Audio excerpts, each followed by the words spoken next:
Hey everybody, it's Romania Black. So, we're on episode 23 of Attack on Titan, the final season. I'm not gonna lie, I really enjoyed episode 22 a lot. I've watched it several times now, and I have to say, if Simp for Shadis, hashtag Simp for Shadis, was not trending when this episode came out, I'm gonna be a little disappointed, I'm not gonna lie. Because I was just rewatching the episode, I was so proud of Keith, and I was like, man, Shadis is like, He's like that guy in high school that gets bullied, but he's a really nice guy, but he just kind of is like, doesn't have a lot of confidence and is off by himself. And then he shows up at the high school reunion in like a chopper and he owns a shoe company now. Like he just comes in and just is badass. It's like, oh, okay. Yeah, no, Shadis is great.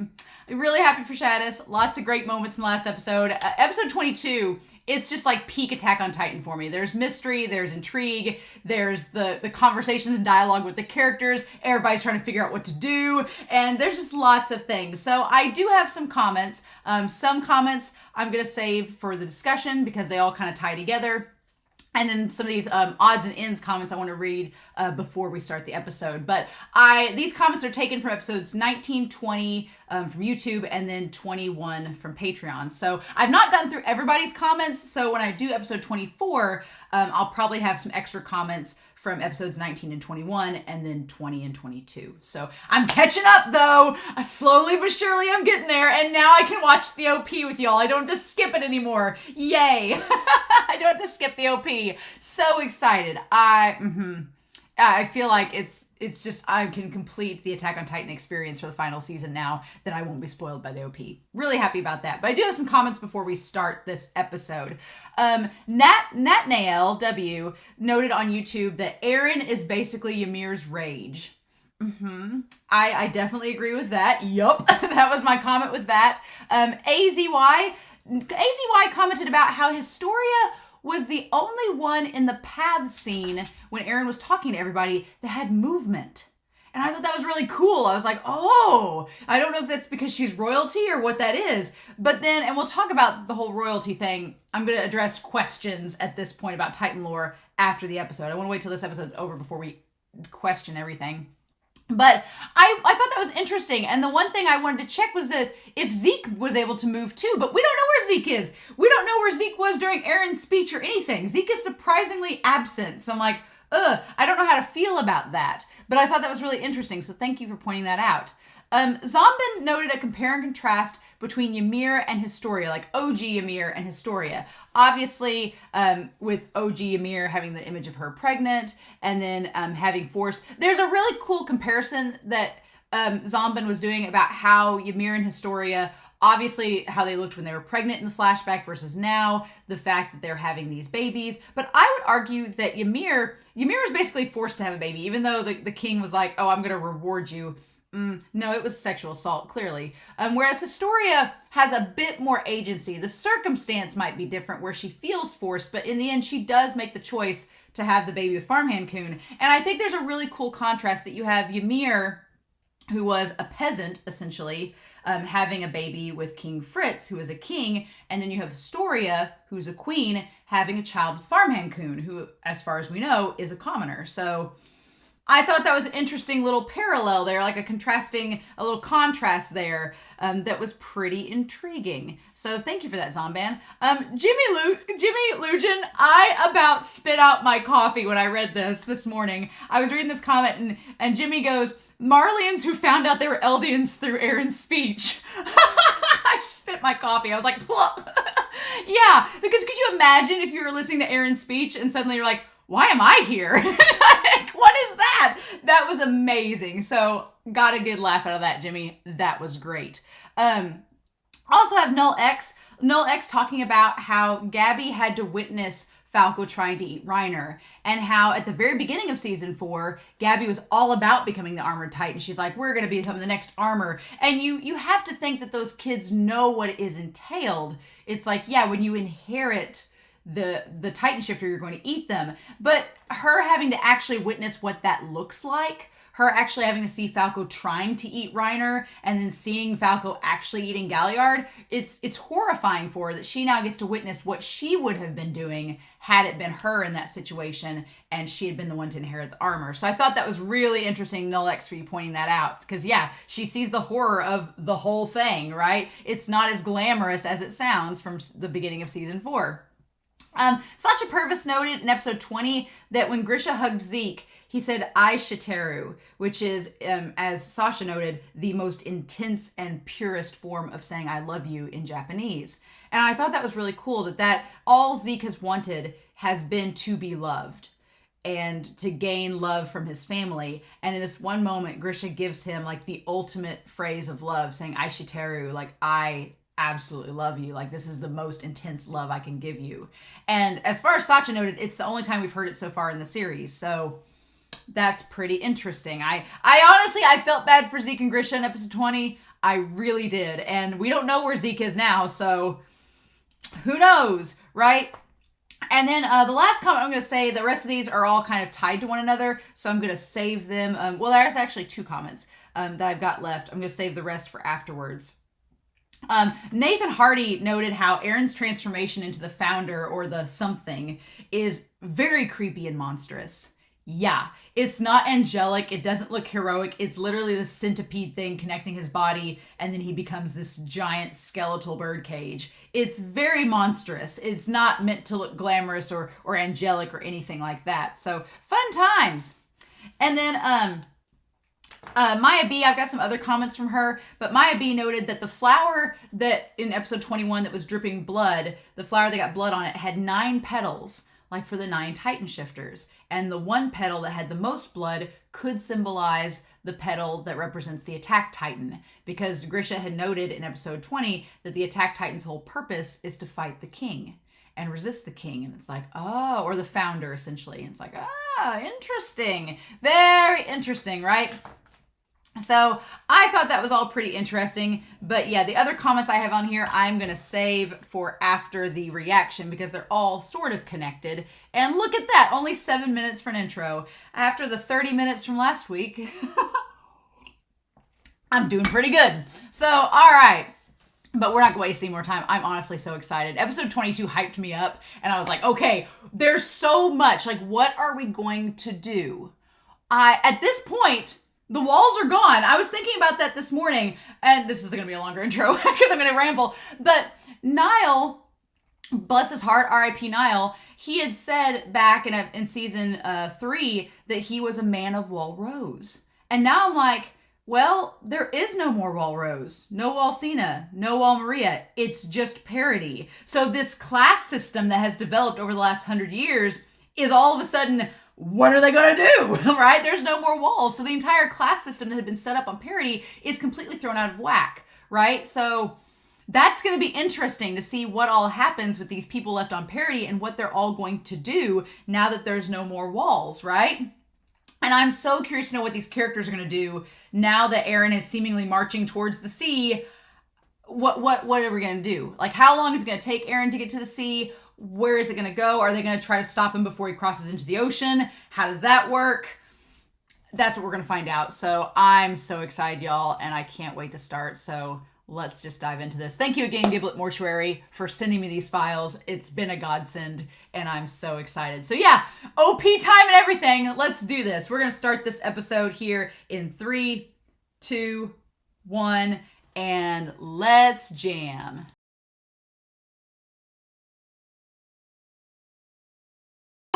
Oh,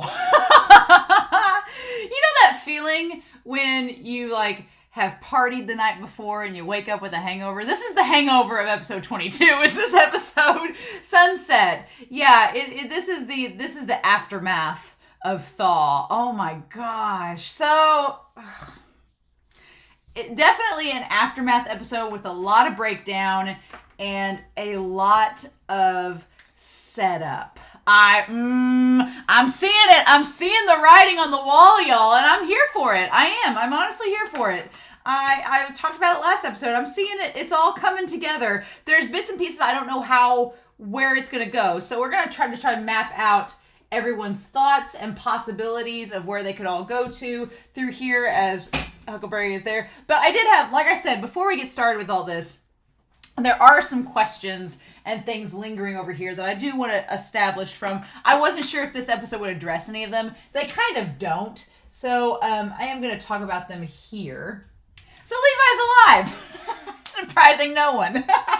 Yeah, somebody back in episode 17 was like, oh man, Isayama killing off his moneymaker. I was like, you know what? I wouldn't put past Isayama to kill Levi off at this point, because at this point it's just madness. But I love that Hanji is so meta with it. Hanji's just like, it's just a small man that refuses to die. He has the immortality trope. He does.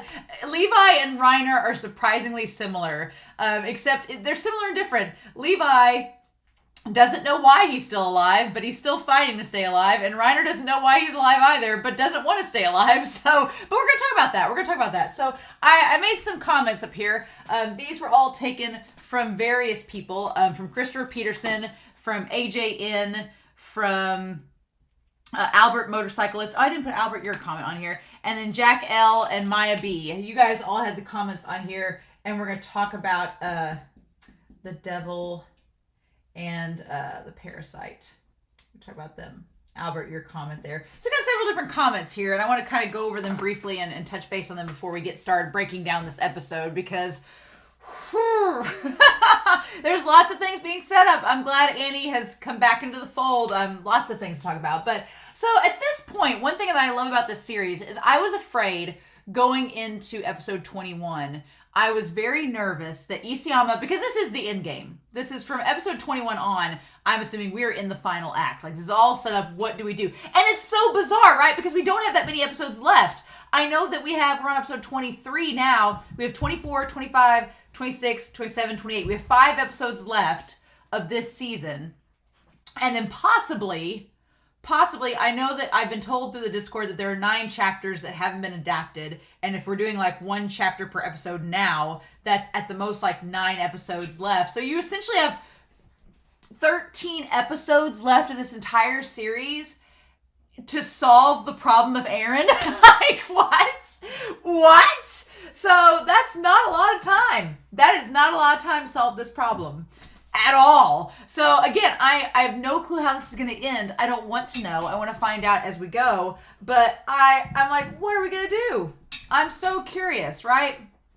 So with that being said, what I do like about this series is I was afraid going into episodes 20 and 21 when things started to unravel, so to speak. I was very afraid that there wouldn't be any surprises left, that we'd find out everything, that Isayama would reveal his hand and be like, here's all you need to know. Now it's just all the action leading us downhill to the resolution. That was what I was afraid of, because one of the great things about Attack on Titan is the mystery and the speculation and the theorizing. And so I've been happy that there's still so many questions. Isayama has given us enough to explain, but not enough to answer all of our questions. And I don't know if he's going to answer all of them. There may be some questions he doesn't answer, and he's like, it's up to you to figure it out. And it's like, ah. But the questions I have based on the comments from those people I just mentioned are, especially AJN and Christopher Peterson, they made several notes about the whole Titan shifters and everything based on what we know about Ymir.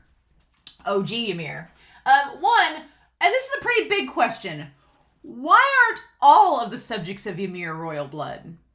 Because we started out with King Fritz and Ymir, and they had 3 daughters, and we went from there, and they all just had kids who had kids who had kids, so the tree just branched out. So by that logic, you would think that everyone would have royal blood, right? Because they're all descendants of Ymir and King Fritz, right? Right? So there's that question. The only thing I can think of, and that kind of ties to this second question here, is there a direct line? Is it kind of like a royalty thing where some of the siblings just kind of like, you know, there was some incest that went on and they just like interbred with one another and kept the royal line strong? Like they kept the royal blood as concentrated as possible, and that was what the Fritz family is? I mean, it's happened in real life, so who's to say that couldn't happen in Attack on Titan world, that Historia's whole family is just kind of like this inbred line that's just gone down the line from there. Who's to say, right? And they've just basically had kids with the direct descendants and not mixed with any outside cultures. or racist. Who knows? I mean, that's the only thing I can think of at this point, or that there's something else that Isayama's not revealed yet. Another question is, why are there 9 shifters? I mentioned this back in episode 21. I thought that maybe there were like 9 grandkids that could possibly connect to it, and that's why. Or that Ymir separated herself. We talked about the 9 petals. Maybe as she died, she saw the 9 petals, and that's where it came from. We don't know. Why are there pure titans? How does that work? How does the serum work? Why does the serum only work on subjects of Ymir? Why does it not work on Anyan or anyone else? There's still lore that has not been explained, and I'm excited about that. I don't want answers yet, so don't comment and say it's because of this. I want to figure it out. But I'm happy at this point that we haven't had all the answers. And then Christopher Peterson pointed out, Mikasa, if the Ackermans are not supposed to be under the control of the founding titan, how can she hear Eren? And I thought about that, and I would say that maybe since she is a subject of Ymir, if the intercom comes on, she can hear, but if Eren tells her to do something, she's not going to do it. Maybe that's it. Maybe if the intercom comes on, she can hear just like everybody else, but the coordinate intercom, the Eren loud megaphone, but if he tells her to do something, it's not going to work, right? And that's the thing, too. I'm like, is it that the Ackermans aren't under control of the founder or aren't under control of anyone of the royal blood? So I wondered about that today. I was like, so if Mikasa had drank the wine and turned into a pure titan, how would that have worked? Would she have listened to Zeke? Would she have? Or if the Ackermans resist the royal family just like the founder, would she have not listened to him? So many questions, right? So I'm not sure about that. But I like that these questions still exist. I like that Isayama's not answered them for us yet. There's still some mystery, and there's still some mystery from Eren. I do appreciate the fact that we're not seeing Eren this episode. That like, Armin speaks for Isayama. Armin is like the mouthpiece of Isayama, being like, Eren is going to be our final problem. Let's not worry about that now. We have all these other fires to put out before we can even tackle that. So I do like that that's addressed in this episode, because yeah, I have a feeling that we're not going to see Eren for a while. It's going to be... I won't be surprised if we don't see Eren for the rest of this series, the rest of this season. I won't be surprised if we don't see Eren until if they do a part 3 or a movie. I would not be surprised if the rest of this season is just to set up what we're going to do about Eren and this rumbling. I won't be surprised. And I'm fully predicting that's going to happen because we have 5 episodes left, and maybe we'll touch base on Eren. Maybe in the final episode we'll see him, but I could be wrong. So these other miscellaneous comments, they all kind of tied together a little bit. Jack L had this really cool thing about the Beast Titan. We've established that Zeke is the monkey Beast Titan, and Cassava is like a ram. And I said back in episode 20 and 21 that they're in like one of the season 2 EDs or one of the picks from season 3 in that day, there was like a giant dog, which the Beast Titan could be a dog. And so Jack L was positing that the Beast Titan being a monkey, a ram, and possibly a dog are all zodiac animals. So I was like, that's pretty cool. And that they kind of, their personalities for Zeke and Cassava kind of match the beasts that we think and know that they are. Like, you know, monkeys are curious and troublemakers, and that's kind of matches Zeke's personality. Cassava is more meek and sheepish, and that kind of matches the ram. So Jack was like, if the dog is a Beast Titan, then what was that like? Dogs are usually loyal. So I want to know more about the Great Titan War, honestly, and I doubt that we'll get any more on it. I don't think Isayama's going to focus any more on it because we've gotten all the essentials that we need from it. But I really would like, if Isayama ever does, like, if we don't get any more of it in this series, I would love if he just does a side story and be like, tell me more about the Great War. I want to know about it. And then Maya B noted, and this kind of ties to Annie in this episode, but the idea that Annie was telling Marlo back in season 1 of this entire series, she was saying that she didn't care if she got swept up and washed away. She just wanted to be seen as a human. She just wanted to be empathized and seen as a human. And that kind of ties to OG Ymir, right? It ties to OG Ymir, who just wanted to be viewed as a human being and have basic human rights, right? And that ties to freckled Ymir too, who wanted to just be seen when she talks about how Historia looked at me and loved me despite what I am. That ties to that. And it also ties to Bertolt back in season 2 being like, we just want to be found. We just want somebody to find us and realize we're human, just like them. And that ties to now with Gabby and Kaya. It ties to all these different characters kind of coming together. We're going to talk about it in this episode. It's just everybody realizing we're all in the same boat now because of Eren. It's like, aha, yep. And then the thing is, Bertolt was like, I want us to be found. But if Eren's plan goes through, there's not going to be anyone to find you. It's just going to be parody. And we'll talk about that because it's one thing to say, oh yeah, I'm going to destroy the rest of the world and then parody will be at peace. Parody is not at peace and things are chaos. And we're going to talk about it. But I do have a few more comments before we get to that point. Eren, there was a contrast of Maya, I think you were the one that commented this, about how Eren shows a lot of empathy towards Ymir in episode 21, which is a direct contrast to him saying that he hates Mikasa, because Ymir was a slave. Ymir was a slave, and he called Mikasa a slave, and then you have Ymir, who, objectively, once Ymir had the power of the Titans, she actively chose to stay a slave to King Fritz and give her life up to him, and she remained a slave despite having all this power. And Eren doesn't condemn Ymir for it. He embraces her and gives her empathy, which is what she's wanted all along. And you can argue that Eren did that because he wanted her power, which is a whole thing in itself. But it flies completely in the face of when he got mad at Mikasa and calling her a slave. And it's like, Ymir's kind of in the same boat, but you showed her empathy and compassion, and you showed Mikasa contempt and hatred. And again, we've talked about this in the recap for part 1. A lot of that is an act. Eren doesn't actually think that. And I believe Eren doesn't think that, because all throughout episode 20 and 21, all throughout episode 20, when he was showing Zeke around and taking him through Grisha's memories, there's a moment where it's when Mikasa is given the scarf by Eren. And there's a moment back in episode 20 where Eren, older 19-year-old Eren, just sits there and stares at Mikasa and watching her take the scarf and telling Eren that it's warm. And at that moment, I was like, no, Eren loves Mikasa. Very much so. He cares about her a lot. And so his words from savagery seem pretty much a lie at this point. But it's just interesting how he was so contemptuous, even if it was an act, towards her in that episode. And then with Ymir, maybe it's an act too, just to get her to do what he wants, but he's showing empathy to her. So it's interesting. And then Ymir, talking about the will to live, people were like, how did Ymir actually die? By being stabbed with that spear. And someone commented that it was just, I think it was Maya too, that it's just that Ymir lost the will to live. She didn't see the point anymore because she was stabbed with a spear, and the one person she seemingly cared about, the king, he didn't care. He was just like, get up, you're fine. He didn't show her any empathy or treat her like a human. And so she just lost the will to live. And that kind of goes back to Falco saying, Reiner might not regenerate because if he loses the will to live, if a Titan loses the will to live, they won't regenerate anymore. Okay.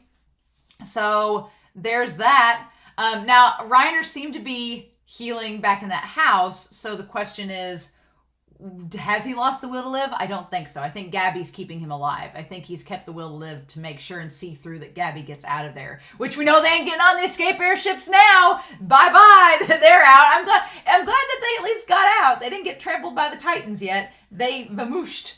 So interesting. We'll talk about all that.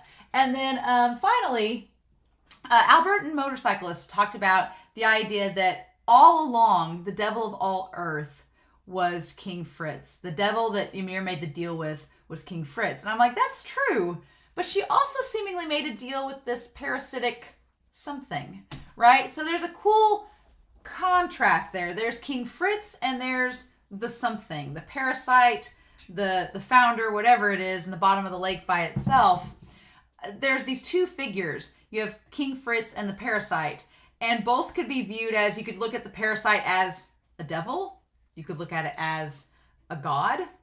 Either way, did it give Ymir its powers? Yes. So is that kind of like making a contract with her? Kind of. So you could view it that way. You could also view King Fritz. He kind of uses her power and he's seen as a devil. So, but then he's seen as the founder, which is kind of like a godly title. So it's interesting you have these two characters interacting with Ymir that could be viewed on either spectrum. Although I would argue, I don't think anybody sees King Fritz in a good light. He's absolutely awful. So, but it's interesting. So it's very interesting, those parallels. So yeah. All right, let's talk about this episode. I've dabbled long enough, but thank you all for the comments. I really appreciate that. So let's get into this episode. Holy cow, there's a lot going on. There was a lot going on, and it was just like boom, boom, boom, things happening. So yeah, the rumbling is going on, and all the walls have all fallen down in all 3 districts, and we go to Trost.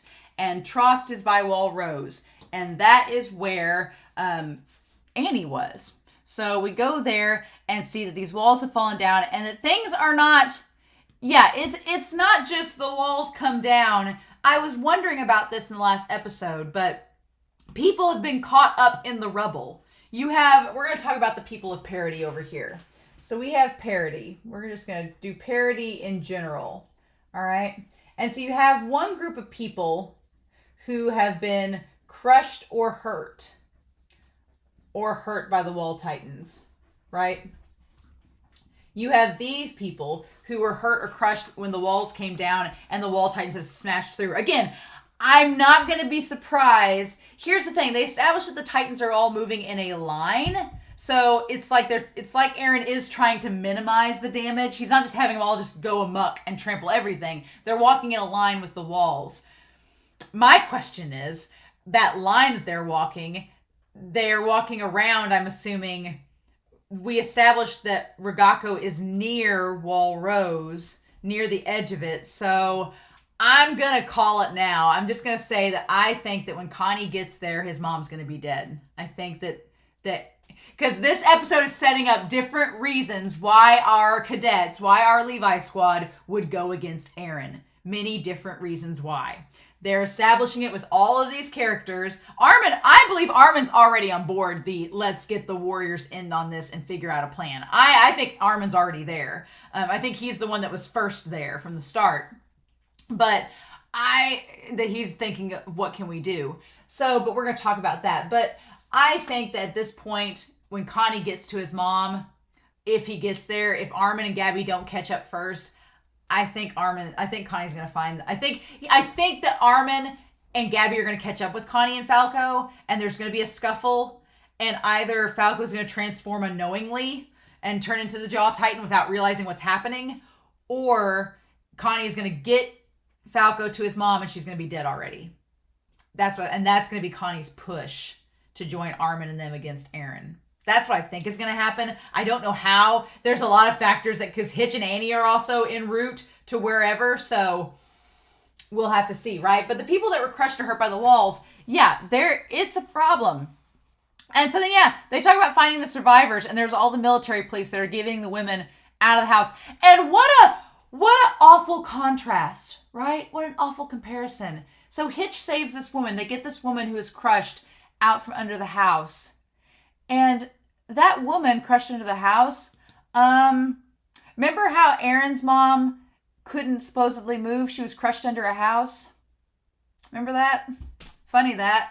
Now, granted, a lot of people pointed out that when Carla is lifted up by Dinah, her legs are moving, so she wasn't really crushed. She was just saying that to get Hannes and the kids out of there. But it's the fact of the matter that the very thing that caused his mother's death, the very thing of his house crushing that was caused by Bertolt back in episode 1, inadvertently, because here's the thing, inadvertently, Bertolt crushing the wall inadvertently caused the rock to land on Carla's house and trap her under the house. There was that. And now you see, 4 seasons later, Eren bringing the walls down and activating the rumbling inadvertently caused this house to fall and a woman to get crushed the exact same way. Like, wow, imagine that. It's just the cycle continuing on. And so the Titans are marching away from the island in a line. And we go to Trost, and this is the exact same place, right? Well, is this the exact same place where they all met up with outside of Shiganshina from episode 2? It looks like the same kind of like sanctuary, like same structure where they would all kind of house and recover, but it may be something totally different. The Titans are marching away from the island in a line. Here's the thing, I doubt they intended to hurt us, but what was that weird, terrifying dream all about? Yeah, some of them, they're still questioning the daydream. They're still like, wait, what was going on? What was that real? What was that all about? And Hitch is like, I know what it's about. And then that woman says, because of Eren Yeager, my house was destroyed. And so the people that are crushed or hurt, a lot of them, I'm going to do this little squiggly line here. to say that there may not have been no intention for harm, but the harm still happened, right? But it still happened.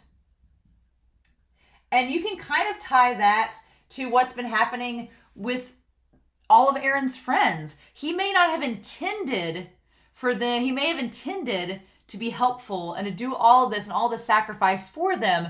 He may not have intended for it to hurt them, but it's hurt them nonetheless, right? They're all in a sense of chaos and trying to scramble and figure out what to do because Eren didn't communicate to them. He communicated apparently to Floch, and we'll get to that bonkerness.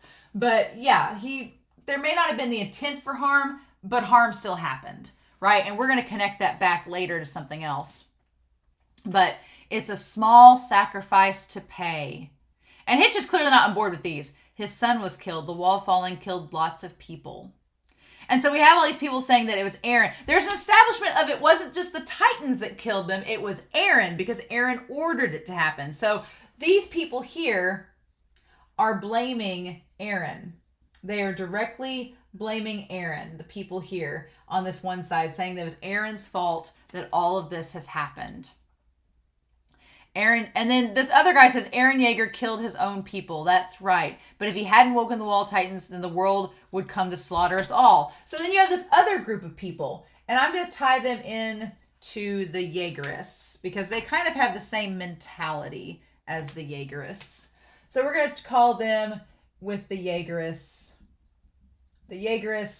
and the Jaeger people. We're going to tie them all together. And their belief is that Eren, he killed people, but it was a sacrifice. It was a sacrifice to save the majority of parity. Right? They're viewing this as, it's a small price to pay. Yeah, some of you may die, but it's a small price that I'm willing to pay. Right? That if he hadn't have done this, that it is better than the world slaughtering them. Better than the world attacking. Saying that, some of us have died, but in the long term, he's going to destroy the rest of the world and we won't be attacked and we'll be able to be at peace. Sure. And so you can tell that it's basically setting up a civil war. The Eldian Empire will survive by their sacrifice. And these people are like, what the hell? And then they're like, victory is ours. You can't win without sacrifice, but it was worth it. The sacrifice. And then they're like, give your hearts. And I hate that Sasageo is distorted into this. It's not what Erwin, we're going to talk about Erwin in this. God, I said in the Discord, I miss Erwin so much. I do miss him. I feel Armin's one of my favorite characters, and I feel for him in this episode. He is going through the exact same thing that Hanji went through back in Sound Argument. And we've seen Hanji's come out on the other side of it okay. Hanji's doing all right for herself. We'll talk about Hanji. But Armin's going through the same thing Hanji went through, and we'll get to him.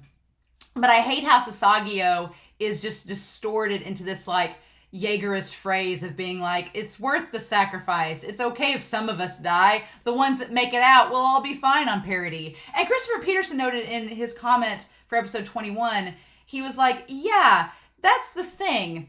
For people like this and this mentality, it's fine if you're on the good side of this. If you're the side that didn't lose any family and you're like, it's fine, that's the small price to pay. But for these people and for the rest of the world, that especially like the women and children that had no clue what was going on, they're like, wait, what? Then it's a different story, right? And Christopher noted, it's like you're basically relying on the fact that 0.1% of the population, you're just hoping you're lucky enough to be born in the side that's going to be saved, and everybody else is just screwed. So it's interesting. But and I love Hitch in this episode. They're like, this is trouble. That when everyone worked out, people are going to clash, and somebody's going to do something stupid. And he's like, we have to arm ourselves. We might have to arm ourselves. So there's an interesting parallel here. There is the parallel of the Jaegerists, of the Jaegerist mob. And I'm going to just say a mob because it's just a group of people. The Jaegerists and the mob that's with them versus the rest of the military and parity. Right? That's where we're at now. And so we have that coinciding with the Marleyan Eldians, with the Marleyan subjects of Ymir versus the Marleyan people. Because the Marleyan people have no clue what's going on. They have zero clue. They're like, what the hell are y'all talking about? And so they think they're all acting crazy. And so it's going to incite this idea there could be a civil war. And I'm like, well, Eren, what are you going to do when you come back and everybody's fighting each other? You're like, I did all this for y'all and you're all just fighting each other. Like, what are you going to do? Are you going to use your founder powers to make them stop? I don't know. You're going to wipe their memories out? Gee, that sounds like something that's happened before.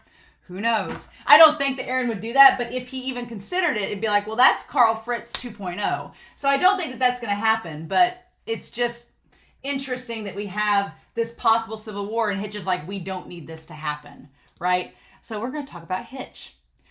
Hitch is, she's grown on me so much. I am amazed. Back in season 1, I thought Hitch was going to be this brat. I thought Hitch was going to be this petty girl that was going to die in season 1. She was going to have little to no impact on the story. And here we are in season 4, and I love Hitch. She's great. So we're going to start putting, we're going to put Hitch over here. Hitch in this camp. Okay? And I believe that Hitch empathizes with the people that have lost family and friends because of Eren. And she connects what Eren is doing to what Annie is doing. So she connects this idea, and we'll talk about Annie, but she puts Annie and Eren in the same boat. She puts Annie and Eren in the same boat, saying that both of their causes and what they were fighting for have cost lives of innocent people that didn't deserve to die. So she lumps Eren and Annie in the same boat later on in this episode. But I really like Hitch. I like how take charge she is. Like, she's gone from being a girl that was just obsessed with going out and getting dressed up and living the luxurious life, and we'll connect her back to Jean too. All these characters are connecting in really cool ways. But she's gone from that to being someone that is really perceptive, that is a strategist, that is dedicated to her friends, and Annie's become one of her friends. Also, thank God that Annie heard what her and Armin said. Oh, I was going to be so frustrated if Isayama was like, Annie didn't hear any of it. I'd be like, No, thank God she's heard what Annie and Armin have said. So that gives me a little bit of hope that when she meets up with Armin, and I think she's going to meet up with Armin, that when she meets up with him, that she'll be like, hey, how's it going? How's it been going these last few years? Long time no see. And then, so Hitch has no clue what's going on in Shiganshina. She has no clue what's been going on. She knows the rumblings happening, but she doesn't know what the status is over there. And then she finds the footprints leading up to the one room from the basement. I like that all things come from the basement, right, in this series? And it seems like Annie intentionally led her in there to try to get somebody to come find her, and then to take the thumb ring and the blade and use it to try to get their coat and leave. I feel like that's what happened. But again, that was quite a gamble on Annie's part too, because Annie seems like she was relying on the fact that someone would come by themselves and she could take their military jacket and pose as a soldier. But that's a bold risk, because what if somebody had saw that? What if Hitch had saw the footprints and been like, and turned around and got an army? I guess Annie was going to transform into the female Titan if that happened, but she, that was a gamble. So that's interesting that she ended up choosing to do that. But yeah, oh my gosh. And I forget that Annie is short and Hitch is tall. Hitch is surprisingly taller than Annie. That's very interesting. And Annie is also ragged. Annie and Armin and Reiner need naps. All three of them need a nap at this point. Our three blondes, Annie, Reiner, and Armin, they all need to take a break and go take a nap because they are tired. And you can tell with her, and Hitch is like, oh my God, it's Annie, it's you. It's been 4 years. Oh my God. I love the close-up of the eyes being like, And kudos to Hitch. Annie's like, take the jacket off. And Hitch is like, nope. Like, to think the day would come that I could best you, Annie. And just knocked her on her ass. I'm like, yes, please. And she's like, you're so weak, I thought you were a granny. To think there'd come a day when I toss you around, Annie. Look at you, Hitch. And then Annie's like, oh, it's you of all people. So I guess Annie didn't realize that it was her. And Hitch is like, And Hitch is thinking she's got to get her to the basement before somebody else sees her. But Annie's like, no. And Annie's already cut herself. And that's when Hitch notices all the blood. She's like, if I could transform if I want to.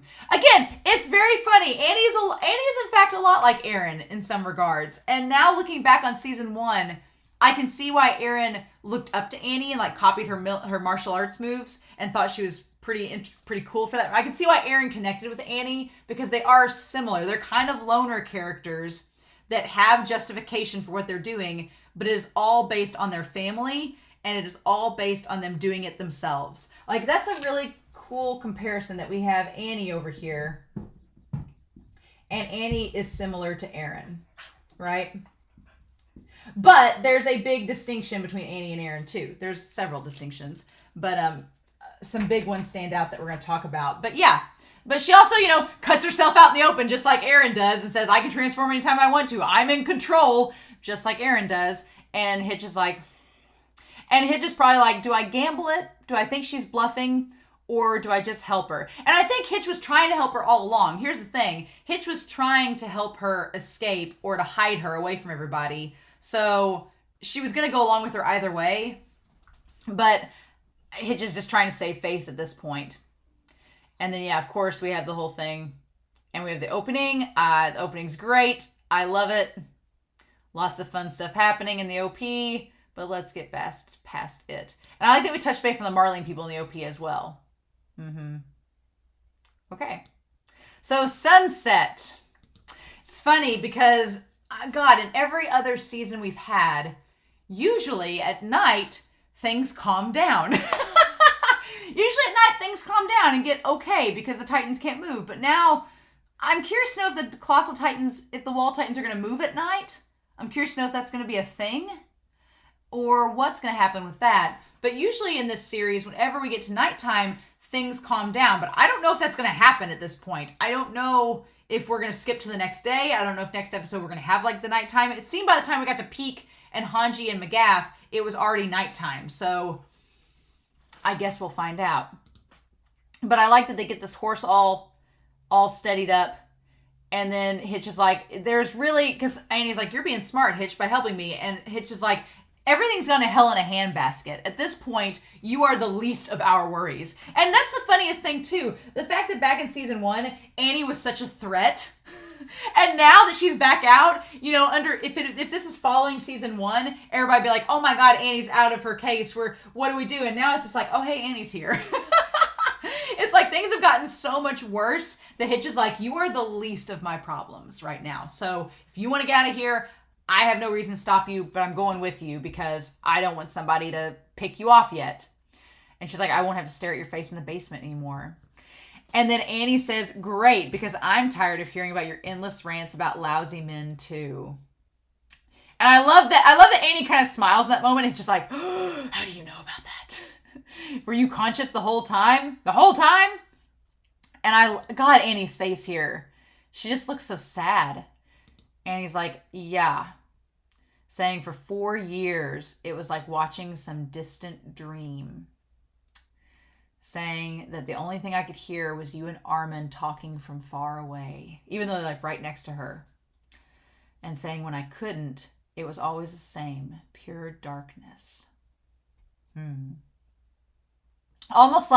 It's almost like she was, you think of, we have the whole birthing symbolism in this series, but it's kind of like, if it's like a baby in a womb, a baby hearing people talk from the outside, but when they don't hear people, it's just darkness because you're obviously inside a womb, you can't see.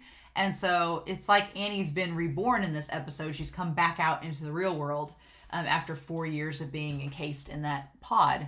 And it's also scary to think about that if Laura Tiber was in that same situation, that Laura basically was just relying on sight and sound and things from outside, but she couldn't see anything. That's pretty terrifying. I don't know if it's the same dynamic for Laura Tiber, but if it is, that's terrifying. So yeah. But Annie's like, it's thanks to you guys talking, I always knew what was going on. So she's been keeping up with Armin and Hitch and all the gossip. And so that also explains why Annie's so willing to go with Hitch, because Hitch has been confiding in her all these years. Right? And Hitch is like, Okay. And then Annie's like, is he actually serious about destroying the world? And she's like, well, let me show you and see how serious it is. And so, yeah, for Annie, this was something that was always a threat in Marley, but never something that she probably would have even considered being possible. And I love that Hitch says, look beneath their feet, saying that the only meaningful job I've had as a soldier is picking up bodies and debris. I love this line, cleaning up after you and Eren. So basically, I love this line from Hitch, where Hitch is like, I have spent my entire military career, the most meaningful thing I have done is picking up bodies from you two. She's like, back from Trost, back when you and Eren fought. And it was her and Eren. It was Annie and Eren fighting that caused her. She's like, back then I was picking up bodies from what you and Eren and what you guys did throughout the entire city of Trost.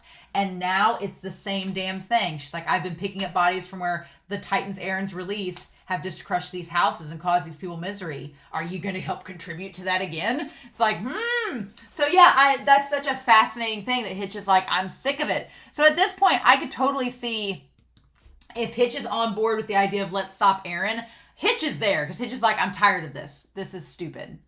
And you could probably argue that, well, once the Titans leave, then there won't be any more destruction. But Hitch could probably make the argument that what's going to happen to the Wall Titans when he's done? Or is he just going to kill all the Wall Titans? Are they going to come back to parity and reforge the walls?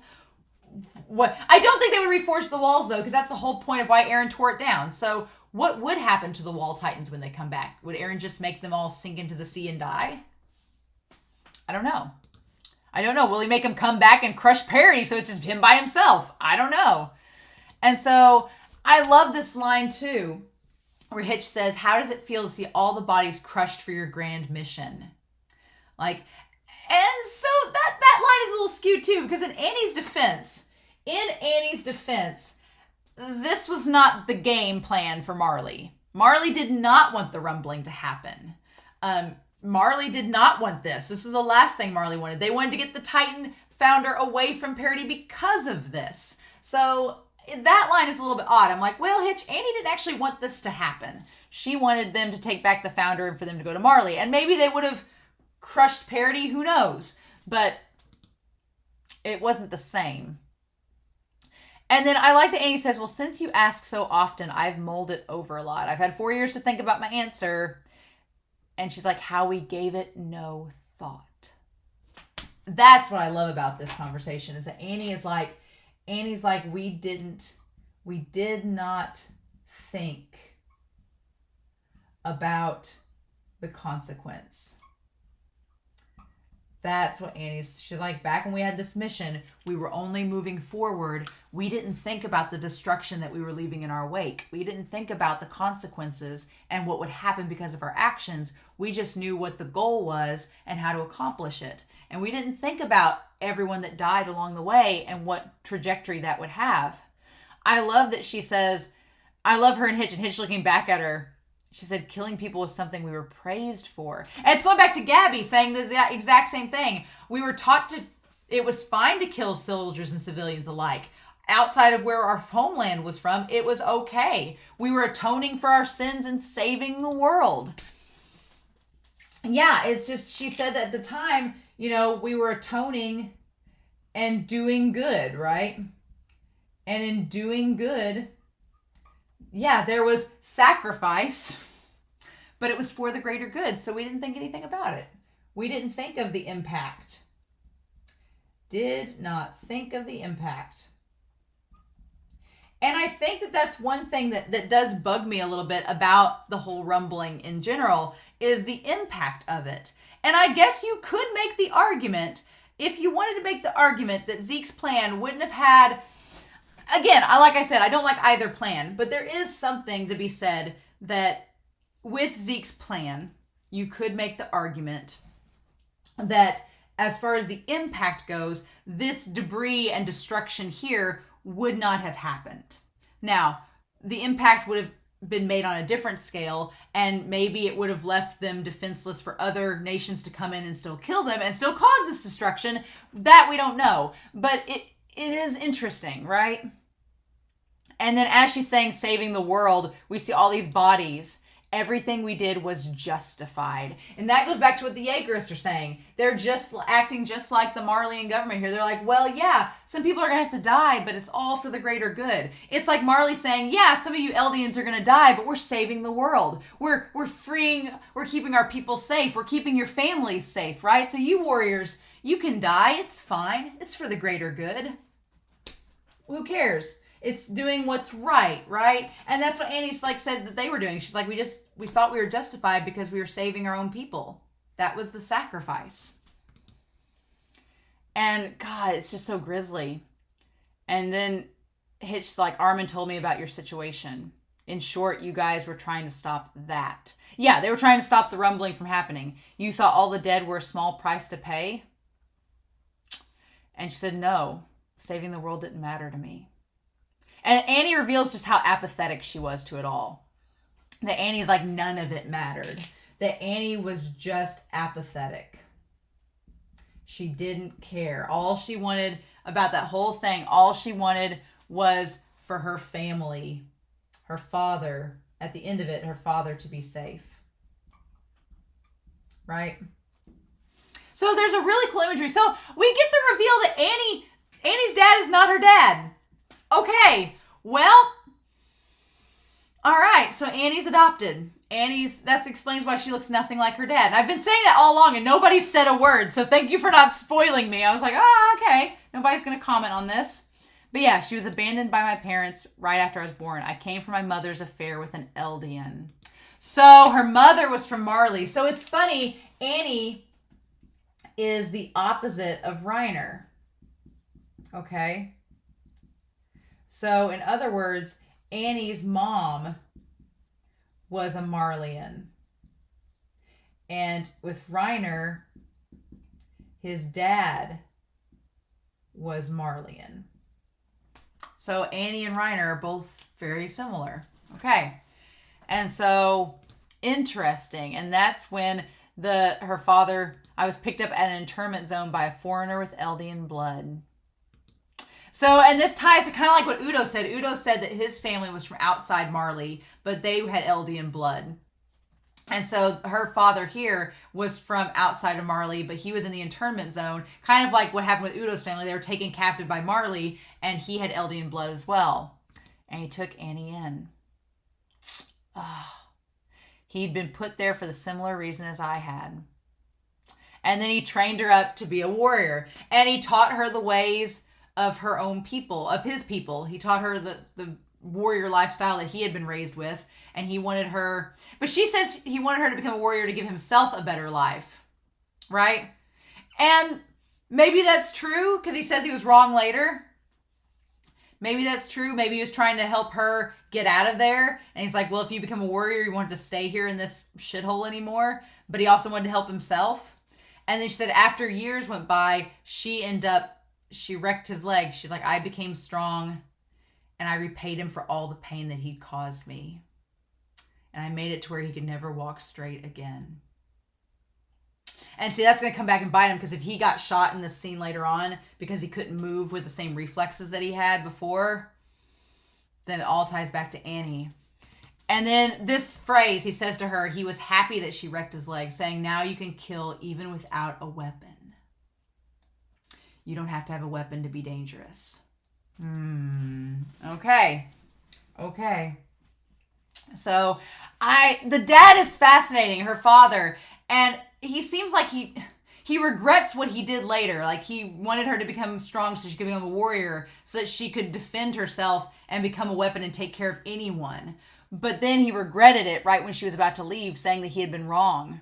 And I love that in the midst of all this, we're rolling south of Tross. So again, we're going south of Tross. We're going towards, everybody's going to the same meeting point near Shiganshina. Hitch is taking Annie down south. Or it seems that way. I like the idea that Hitch is like, what is this, your life story?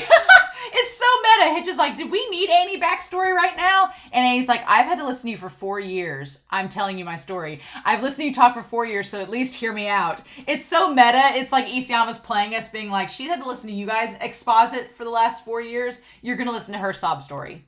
And it is sad. I do feel for Annie, especially when her dad apologizes to her.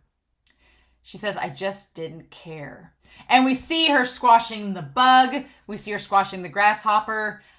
I didn't care if people lived or died. And that ties back to her actions in season 1 when she killed Petra and the others. She just didn't care. All that mattered to her was getting back to her father in the end. And none of that mattered. And I like that it shows her by herself. She's like, I didn't think that any life had value, including my own. So she's similar but different to Eren, right? Annie, I've always felt, has been similar and different to Eren.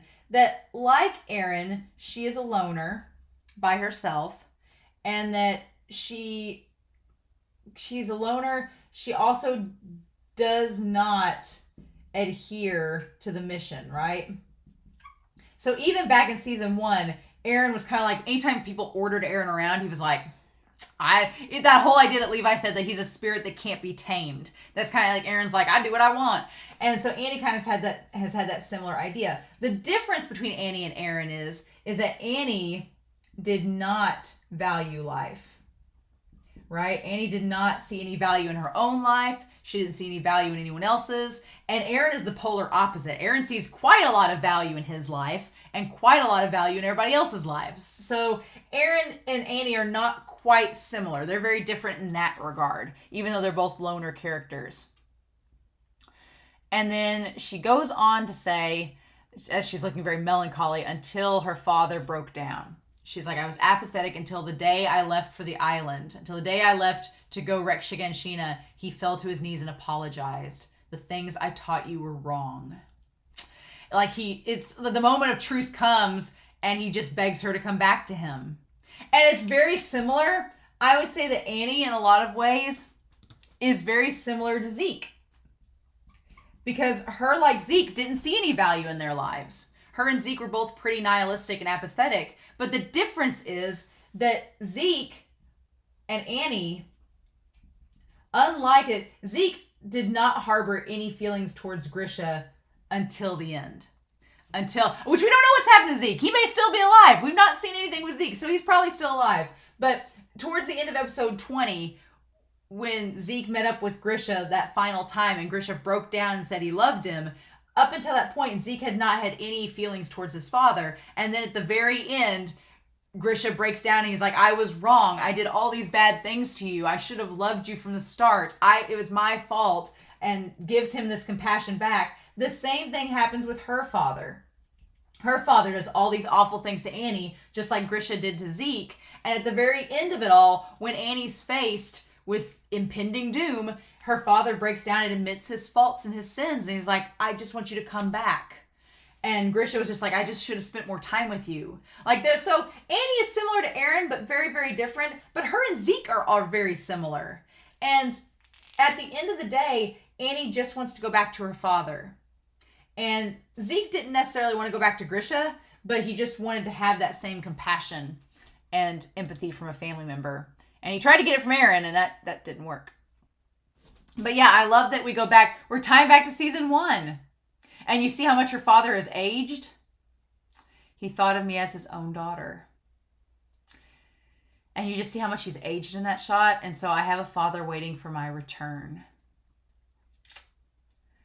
And Annie, and just like me, there are others with people important to them. And so this is pretty important too. So Annie is acknowledging that there are people like her waiting to return to their loved ones. Okay. So that's going to be interesting. That's going to be interesting because I could see that maybe, and I'm going to have to erase this part over here, but maybe I could see Annie, I'm going to find this here. I'm going to erase these questions.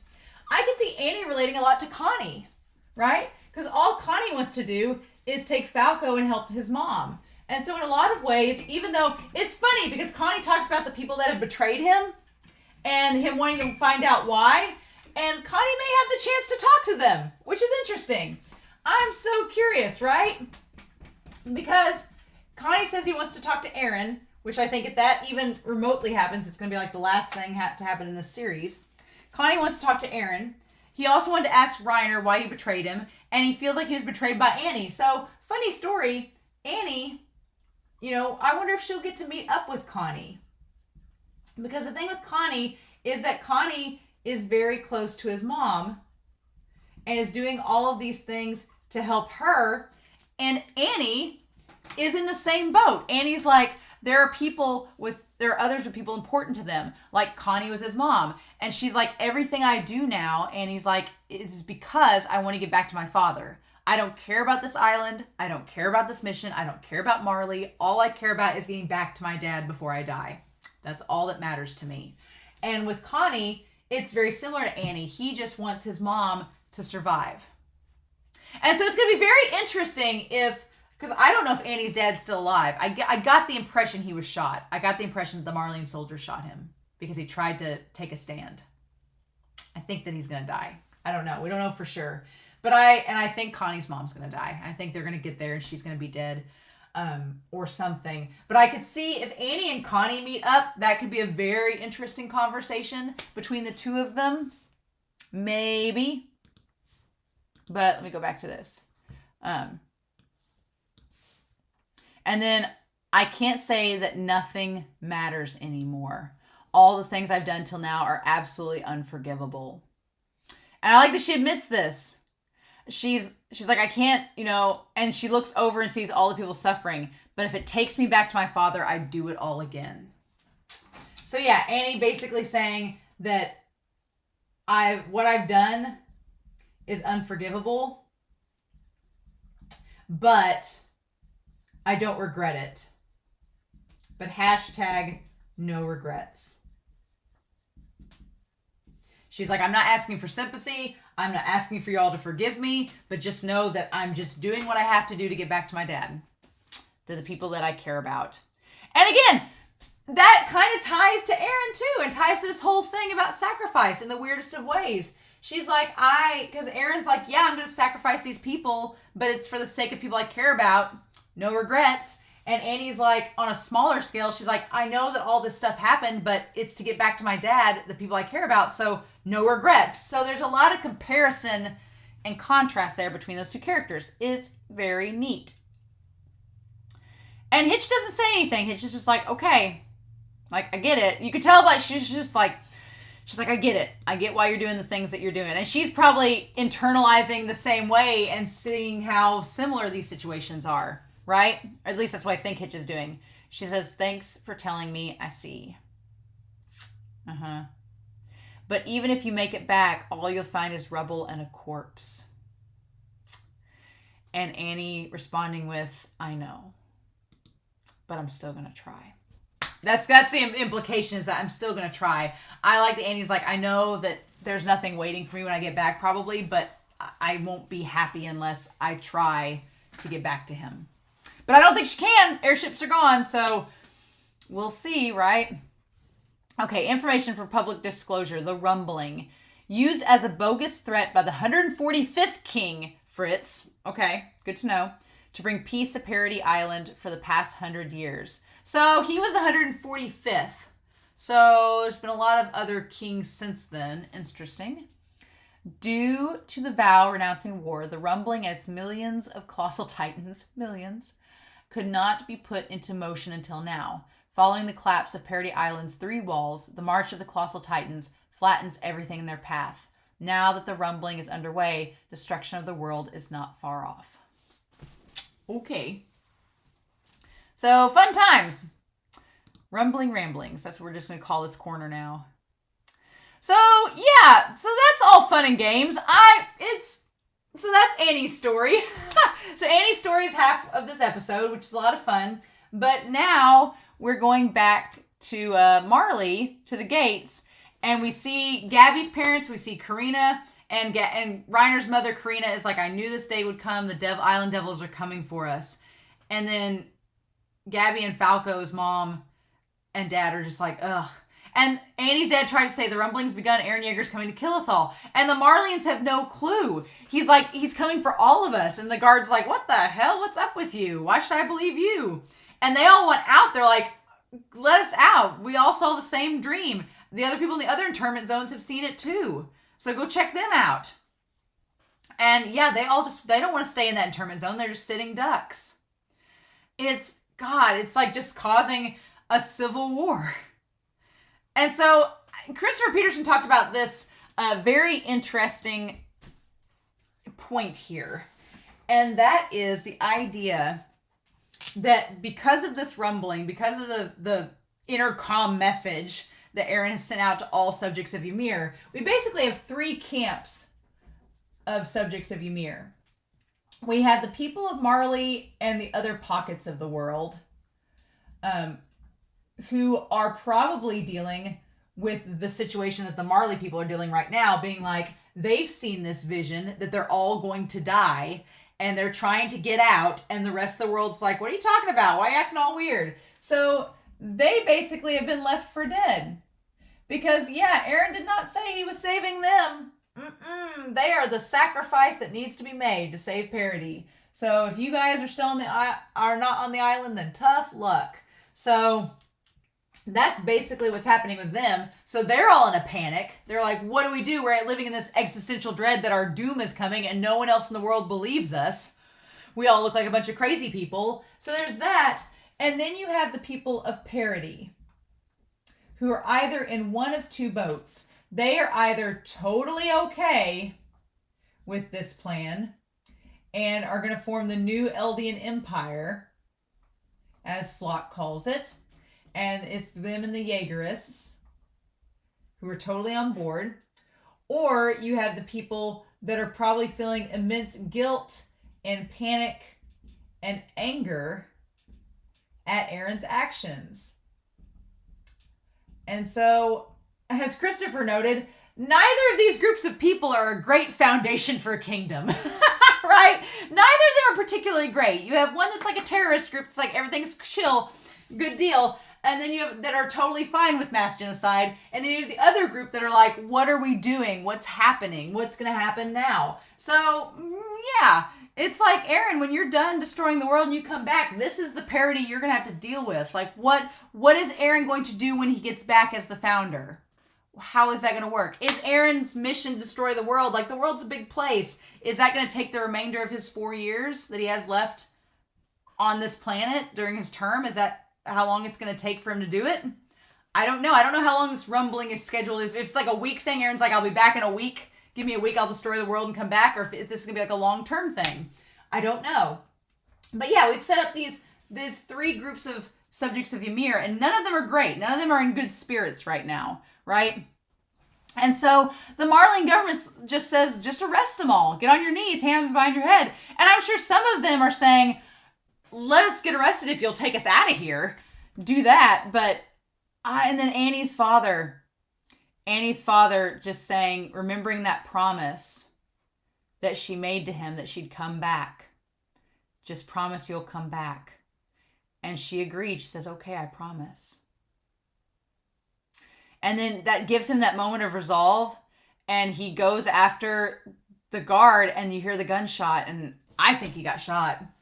And honestly, when we cut to this window where Keith is sitting at, the window there, it reminded me of Door of Hope. It reminded me of the window in the room that Reiner was sitting in, which was on Marley. So it's funny that we have Marley and we tie back to Parody. But old Keith, old badass Keith, sitting there getting his wounds bandaged up.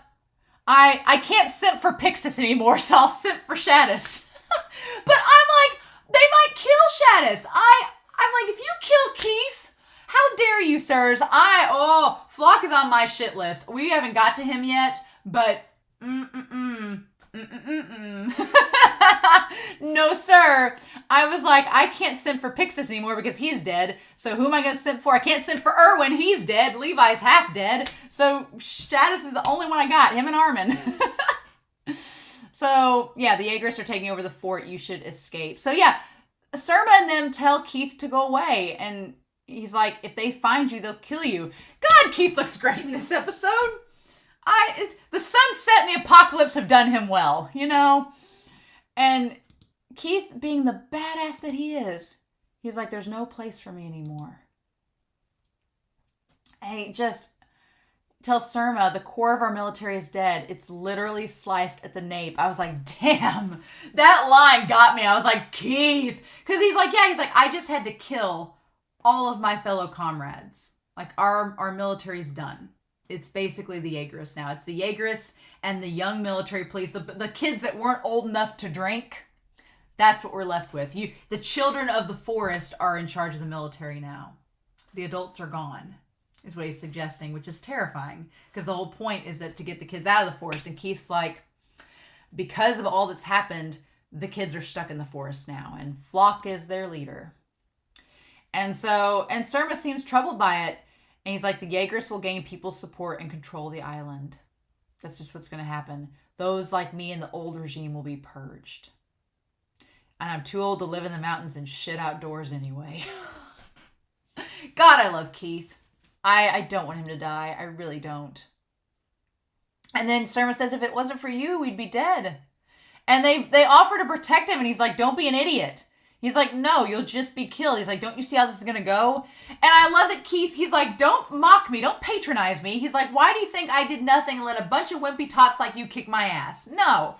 Keith is like, I let you kick my ass so that you would get into the fold and you would be safe. He's like, I did it to save you all. And so, poor Keith. We'll put Keith here. Death flags for Keith, but I don't want them. But I love that he basically says, he's like, change the system. I love that that's, and rise up. God, I love this. It's basically doing what Erwin and Zachary and them did. They rose through the ranks and got support from other people with like-minded ideas, and they rose up through the ranks, and eventually through the coup that Pixis and Erwin and Zachary did, they changed the system.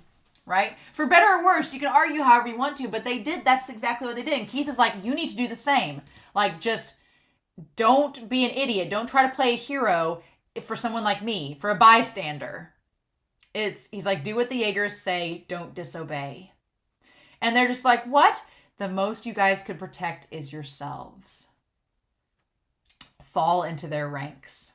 And then Surma's just in disbelief about that. And he says, there may come a day for you to rise. I love that he stands up as he says it. Oh, it's so good.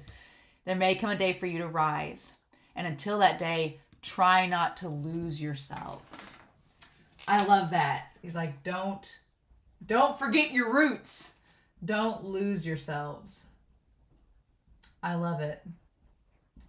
He's like, there's no point in playing the hero for someone like me. You'll just get yourself killed and I'll die anyway. He's like, do what they say, become part of the military, influence from within, and you'll crack it open, right?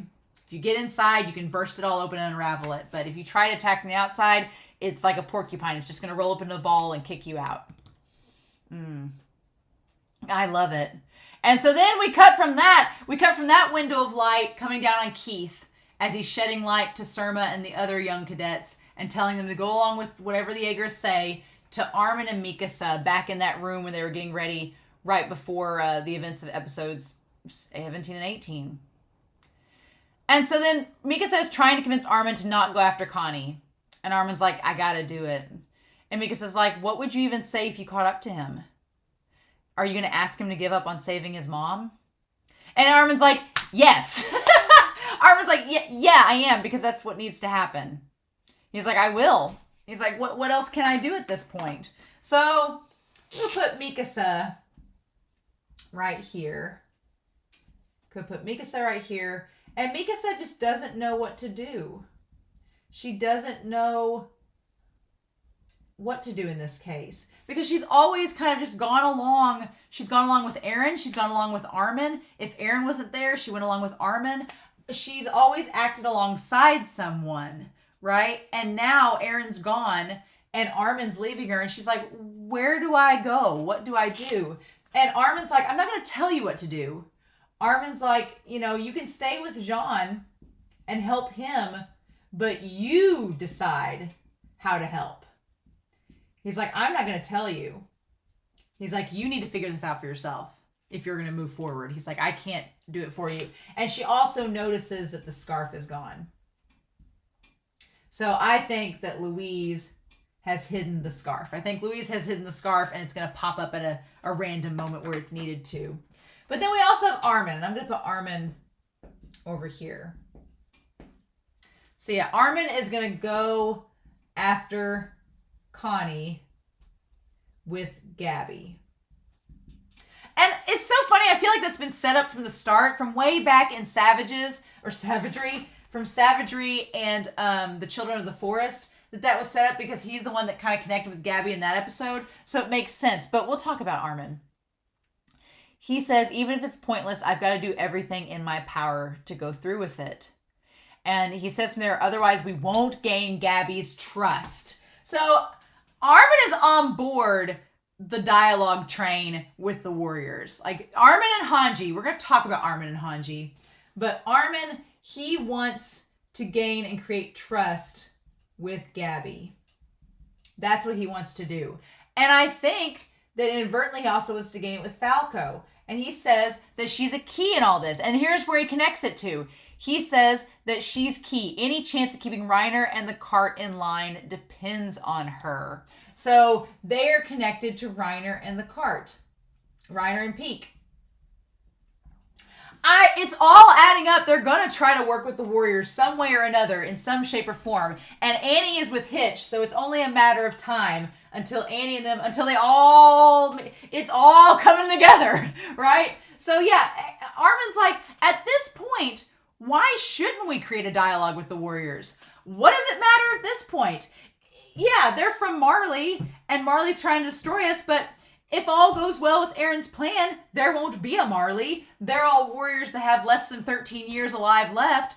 Why not try to get along with them now? At this point, do we just fight endlessly until we all die? Or do we at least try to enjoy the time we have left, you know? Or do we fight Eren? So Armin is setting up to have like a council meeting with all the warriors, to gather all the warriors together. Wouldn't that be something? Because all the warriors are conveniently located on this island. There's Eren, who has 3 shifters inside of him, and then all the others, they're all on parity. That would be the most insane thing if Armin gathered all 6 of them together and they had this council meeting, and it was Reiner, and it was Peak, and it was Falco, and it was Armin. And who are the other ones we're missing? We're missing Zeke. We were missing Zeke. And then, let's see, Falco and Reiner and Peak and Armin. Who are we missing?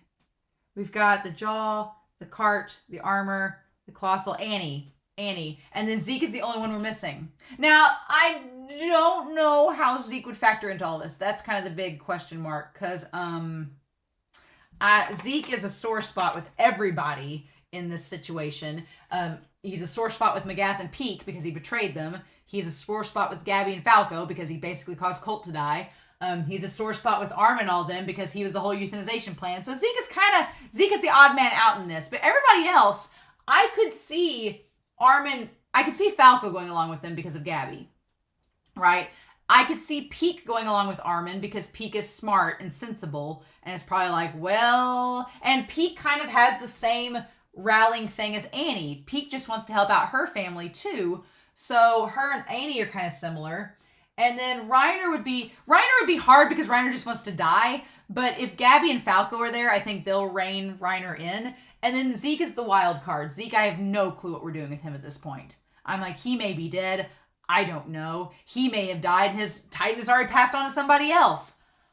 I don't know at this point. Zeke is a big mystery box. But I could see Reiner and Peak and Falco and Annie meeting up with Armin. I could see the 5 of them meeting together. I could see this happening. Okay. Are they all blonde? Peak is not, but everyone else is. Everyone else is. The other Titan warriors are Zeke and Armin and Falco and Reiner are all blonde, and Annie's blonde. Eren and Peak are the only ones at this point that are not. So interesting. But yeah, so I think that's what he has in mind. The problem of inheriting the 9 Titans hasn't gone away. Yes, We might repeat another 2,000 years of war over Titans and their powers. Yeah, that's the thing. All the Titan shifters are on the island, and Armin wants to keep it that way. He's like, we don't need any Titan shifters to randomly die at this point, and for their powers to go to somebody off the island that's going to get crushed, and it just all be... He's like, we don't need that drama. We don't need that mess. We all need to get along. So it makes sense. Armin wants to keep the Titan shifters on parity. He wants to keep them all there. That makes sense. He's like, no, we don't need to get any Titan shifters off in the rest of the world and have this big conflict of trying to find who's, where's. No, we just need to keep all the Titan shifters here for while we have our terms left and go from there. So Armin's making a lot of sense. I get where Armin's coming from. And Mikasa's just listening to him. And so then he's like, on this tiny island. Yeah, we don't need a giant scale civil... We don't need another great Titan war on parity while all this is going down. And then, oh God, Armin's saying, honestly, I'm so tired I could sleep like a log for 2 days. But I've got to do what I can. I can't sleep now. I wonder, it would be really cool. It may have a huge impact on humanity's future. I really hope that at some point Armin is able to gather them together, and like Reiner's had this time to rest in the house in Shiganshina. He's had this time to take a nap and regain his strength. I want for them, if he meets up with Annie, or if he meets up with Falco and Gabby and them or whatever, I want them to like let Armin get a nap, like let him sleep, and then like kind of watch over him. I don't know. I want them all to get along at this point because it's the end of the world. Why not? You know, it's the end of days. Why should we not get along at this point? We've all been through all this crap. Why not? He's like, I'll tell Connie that maybe his mom should stay as an upside down Titan. And you can see how tired Armin is there. Like he's just so exhausted and frustrated. And he's like, I'll see you, Mikasa. And Mikasa's like, I don't know what to do. She's like, Mikasa's like, I've never been in this position. I've always had an order or had a duty or a purpose. And she's like, now I don't know. She's like, I've never not had Eren around me or you around me. And he's like, go help Jean and think of how yourself. And she's like, Eren, what about him? And that's Armin's trigger. Armin is trying, and it all just comes boiling over. And Armin's like, he's like, everything, because Armin is a strategist. And he's like, I don't know. He's like, what can we do? Like, just Armin, his emotions bubbling over in this moment, it's so real. And it's like, Armin's always been cool under pressure. Even during Shiganshina with Bertolt and Reiner and all them, he panicked, but he never like outwardly expressed that panic. He always kept it inside and was just like, I don't know what to do. Like he was always very subdued, right? And here, Armin's brain is going into so much overdrive, and he's trying to think of all these different scenarios that it's just frying his brain. He's like, I don't know, what can we do? And I love that he gets so expressive, and it's like all the emotion just bubbles up, right? And Mikasa's like, oh shit. He's like, Hanji and the captain might be dead. Floch might point a barrel at our heads. He's like, we don't know where Hanji and Levi are. Floch is a threat. And then he also says, he's like, what's more, Annie might be awake. The military's falling apart. It's chaos. He's like, oh, and his story. And then I love that it flips him over. Like you have him going like this is happening. And then it flips. He's like, oh yeah, Historia might be in danger. We haven't even thought about her. Like he's trying to think of all these different things at once. He's like the volunteers, the Azumabito, which is his people from Hisru, and Niccolo, they're all at risk too. Like he's thinking of all of this. He's like, I don't have time to think about the Bleak Eren situation. Can't you see that? I love that we call it the Bleak Eren situation. Because it is. That's the thing that's so bonkers about all of this, is that I'm like, wait a minute. We only have like 13 episodes possibly left of this series as a whole.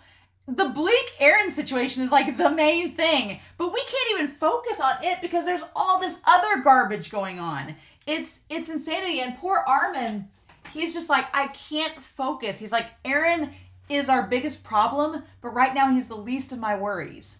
And so it's just, Armin is trying to like manage all of this, and he just can't take it anymore, and he's tired and exhausted, and he takes it out on Mikasa. And that's when he realizes that she's just like, yep. And she's just like, I'm sorry. Because she just feels useless. And I love that everything's kind of blurry in the room, except the two of them. And then he's like, ugh. And I like that Armin, he's like, if Erwin was here, he wouldn't have snapped at you like that. And she's like, what? He's like, I know the answer now. I was the wrong person to bring back to life. And I don't agree. I love Erwin to pieces. I'm not going to start Serum Bowl debate number 2 because we could get into a whole other thing with this. But Armin is going through the same thing that Hanji is going through, right? Because Hanji and Armin both talked about being in Erwin's shadow. Because there's no way, and Levi said it himself back in season 3, nobody's going to fill Erwin's shoes. It's not possible, right? Erwin was just a larger-than-life person. But Hanji and Armin are both given the task to live up to his legacy, as is Floch, and we'll talk about Floch. But Armin doesn't think he should have been brought back. He should have lived. And that's just really sad. He's like, I shouldn't be alive. And it's like, Armin, no. I'm like, but you are. But here's the thing. He's like, you are alive. So what are you going to do about it, right? It's so sad that he's like, I shouldn't have been brought back. It should have been Erwin. And then he just leaves on that note. He just leaves Mikasa on that note. He doesn't say goodbye or anything. He's just like, I was the wrong person to bring back. But he didn't have a choice, right? And that's so sad. And I'm wondering if he's going to tie, when he finds Connie, if he's going to tie something to that, to finding Connie and talking about the mom coming back, and if it's right or wrong. I don't know, but I feel so bad for Armin in that moment, because it's like, no. It's like, we could sit there, we were talking in the Discord, like, what it would have been like if Erwin had been picked instead of Armin. There's a whole what if. I almost want Isayama to write an alternate universe where Erwin is brought back. I'm like, Isayama, you give us Serum Bowl, you got to give us both sides. like if you just want to pick up where Midnight Sun left off and just have like Twilight Moon or something. I was like, can you do this? Can you do Dawn Moon or something like this and show us the opposite end where Erwin lives and Armin dies? Can you show us that? Can we see it? I'll pay you double if you'll give us that alternate universe. But I hate that Armin has that thought that he just feels useless. And the only encouraging thing that I get from this is I feel bad that Armin's at that place right now, but we've already seen that Hanji's been there too. Hanji was lamenting back in Sound Argument. Hanji said, the only mistake you ever made, Erwin, was putting me in charge. So Hanji has been through the exact same thing. And I'm hoping that at some point we get a conversation, like a part 2 conversation between Hanji and Armin, where they both lament the fact that they're there. And Hanji's like, no regrets, Armin. We brought you back. It's too late. We can't go back and change the past. So what are you going to do with this? And I think Armin will get over it, kind of like what Hanji has, seemingly. It's sad that he leaves Mikasa on that note, right? It's sad that he leaves her on that note. And so then she cuts to where the scarf was and sees that it's gone. Yep, Louise took it. Absolutely. And so then Armin goes over to Niccolo and Gabby. And Mr. Browse, being a saint of all saints, is like, well, even though it's his mom, I bet he'll think twice about sacrificing a kid's life. It's like, oh, well, you'll make it in time. Like, trying to encourage Gabby all that he can. And Niccolo's like, I'm staying with the Brouses for now, which is probably the safe bet. He's like, get away from here as soon as possible. And then I love this moment where Kaya and Gabby have this, where they say, take care. And Gabby's like, my name's Gabby, not Mia. And she's like, oh, that name sucks. I love it. But I love that they hug. They share a hug with one another. I was like, when they looked at each other, I'm like, give each other a damn hug, you two.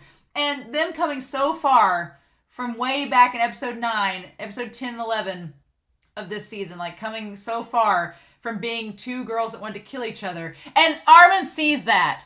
Armin saw them hug each other. Like, he has the horse in his hand and he sees Gabby and Kaya hugging each other. Like it's just, So Gabby is going, put Gabby down here. So Gabby is with Armin and has the resolve to get Falco. And I love that hug with Kaya. Just finding that camaraderie and that friendship. And these are kids. So if a kid can do it, surely an adult can. Right? Right? Right? If these 12-year-olds can do it, surely the adults can as well. I love the idea that when we go back up to the castle, to the highest point of Shiganshina, it's cracked. The castle is broken.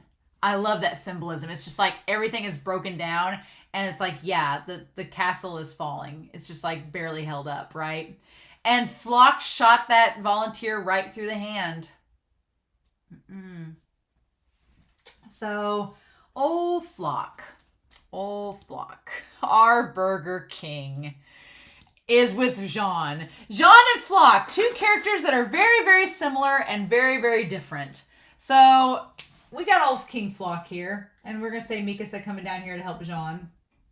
We've got Jean and we have Floch. Okay. So, Jean, we've established, does not want violence against the volunteers. He does not want violence with the volunteers. He's like, there is no point in us doing that. That is a stupid idea. Let's not do it. But Floch, on the other hand, he's like, I'm just helping him understand. Like, Floch is just drunk with power. Like, at this point, Floch is just using the power that Eren has seemingly gave him. Or that he believes Eren has gave him, right? It's so funny because it's such a parallel to Ymir, or not Ymir, to Yelena. It's a parallel to Yelena, who Floch is empowered by his god, Eren. He's empowered by his supreme leader, just like Yelena was empowered by Zeke, right? He's like, I'm just helping him understand. And the voice actor for Floch, he's wonderful in this show. There's something about the cadence to his voice that's really good. He does this. Floch does the soft exposition moments so well. His voice actor does. It's really, really good. But yeah, and Jean's just like, he couldn't grasp the situation, but now I think he does. And Jean, I love that he's just like, he's like, everyone knows what happens if they decide to mouth off. And Anya and all them are like, And then Jean's saying, who elected you to act like king of this place? And Floch's like, oh, I'm glad you asked, John. He's like, 10 months ago, Eren told me this plan. So yeah, Floch is basically announcing his kingdom of Shiganshina at this point. That he's like, Eren told me his plan. Like, I'm connected to Eren. Don't you know that me and Eren are besties? Eren told me what his plans were 10 months ago. Which shocks Jean. Because here's the thing. That is around the exact same time. It's at the exact same time as the train scene. Right? It's the exact same time as the train scene where Eren was like, you guys are more important to me than anyone. You're more important to me than anyone. Which I don't think was a lie. Right? I don't think it was a lie. But here's the thing. Jean's like, Eren, we're your most important friends. But you tell Floch your plan? But you told Floch about this plan and not us? You told him the plan, but not his closest friends that he was trying to protect. And you could argue that that's why he didn't tell them, was because he was trying to protect him. But I don't think that's how Jean views it at all. No. Because Floch's like, Eren told me this plan 10 months ago. He planned to use Zeke and gain control of the Founder to have all this go down. And Jean's like, he's like, I gathered comrades, I aided Eren, and today his plan was fulfilled. He's like, I did exactly what I was told, and now I get to reap the benefits. And Jean is just stunned. He's like, you volunteers lost your leader and the military who had your backs. Ugh. And soon you'll lose your homelands and they'll be reduced to giant footprints. And I love that shot of Jean seeing the Titans just walking alongside the walls, like walking through everything. God, I feel so bad for Jean too in this. And Anya, he's like, you lost the reason you came here, the dream of reviving your homelands. Like, Floch is just relishing in this. It's like, you don't have to tell them that. You didn't have to say that. But he relishes. He relishes in the Eldian victory.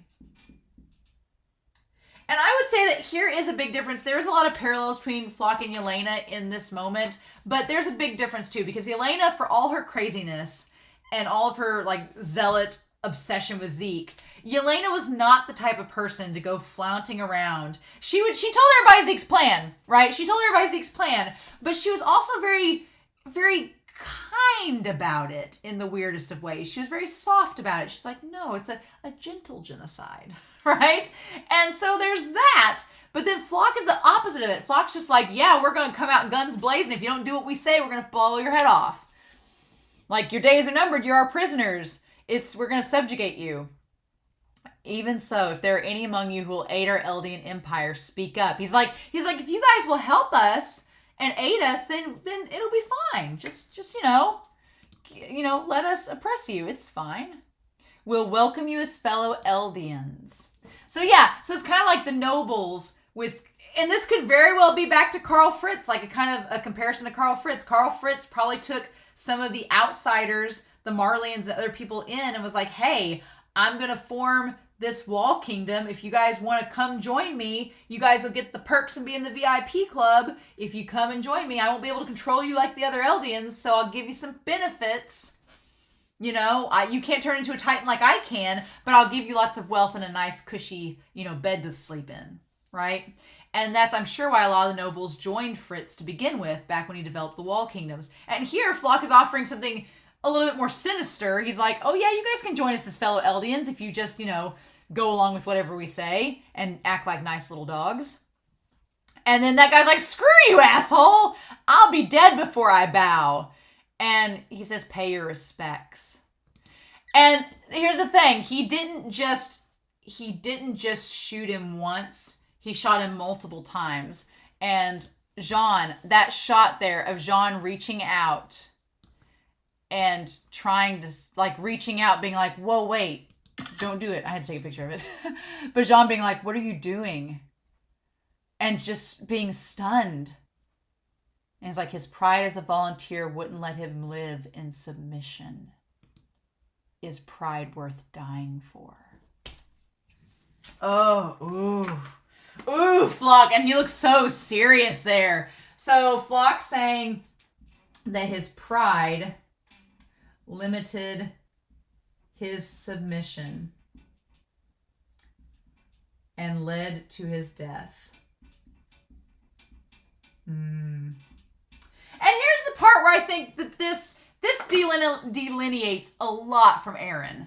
Because Floch is just like, if you guys will just submit to us and set your pride aside, submit to us, then you won't have to die. It's very simple, right? And I don't think that Eren would agree with that. Eren's against submission. He's against slavery, right? So he's against people being enslaved. So I'm like, Floch, I don't think you're really following through with Eren's ideology there. You're kind of developing your own and enforcing it. Because Floch he's like, what's so wrong with submission? And just that face, that look. He's like, isn't it much better than dying like this? And that kind of ties back, I guess, to the original Ymir. We talked about earlier on the board, the idea of Ymir going along with King Fritz, that she had all this power. We were talking about this, I think, in the comments or Discord. The idea that she has all this power, but she still submitted to King Fritz in the end. Like, she still submitted to him and went along with everything he said. And that kind of, it seems like it's tying in some way to what Floch is saying here. Like, isn't submission better than dying? Because at the time, Ymir was like, well, she had her tongue cut out too, by the way. I forgot to mention this in the last reaction, but y'all have told me that she had her tongue cut out and that's why she couldn't talk. Makes a lot of sense now. But she basically, to survive, she submitted to King Fritz up until she got the Titan powers. And then she still submitted to King Fritz, but that's a whole nother thing. But yeah, in this case, Floch is kind of suggesting they do the same thing that Ymir did. Just submit to us now and you won't die like this, right? What's more important, your pride or death? Yeah, what's more important, your pride or living? And Anya and them, they just all are like, ugh. And Floch's like, oh, just take some time to think about it. Just go lock him up. And I like that Mikasa ran upstairs being like, I heard gunshots. I really wanted Mikasa to just kick the snot out of him, but she's more worried about Jean. And then Jean just like falling down there. He's just like in disbelief that this is happening.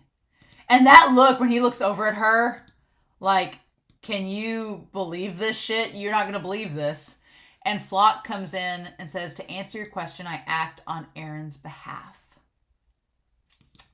But, God, I'm like, is this Eren's will, Floch, or is this just what you've warped it to be? Is this how you've interpreted it?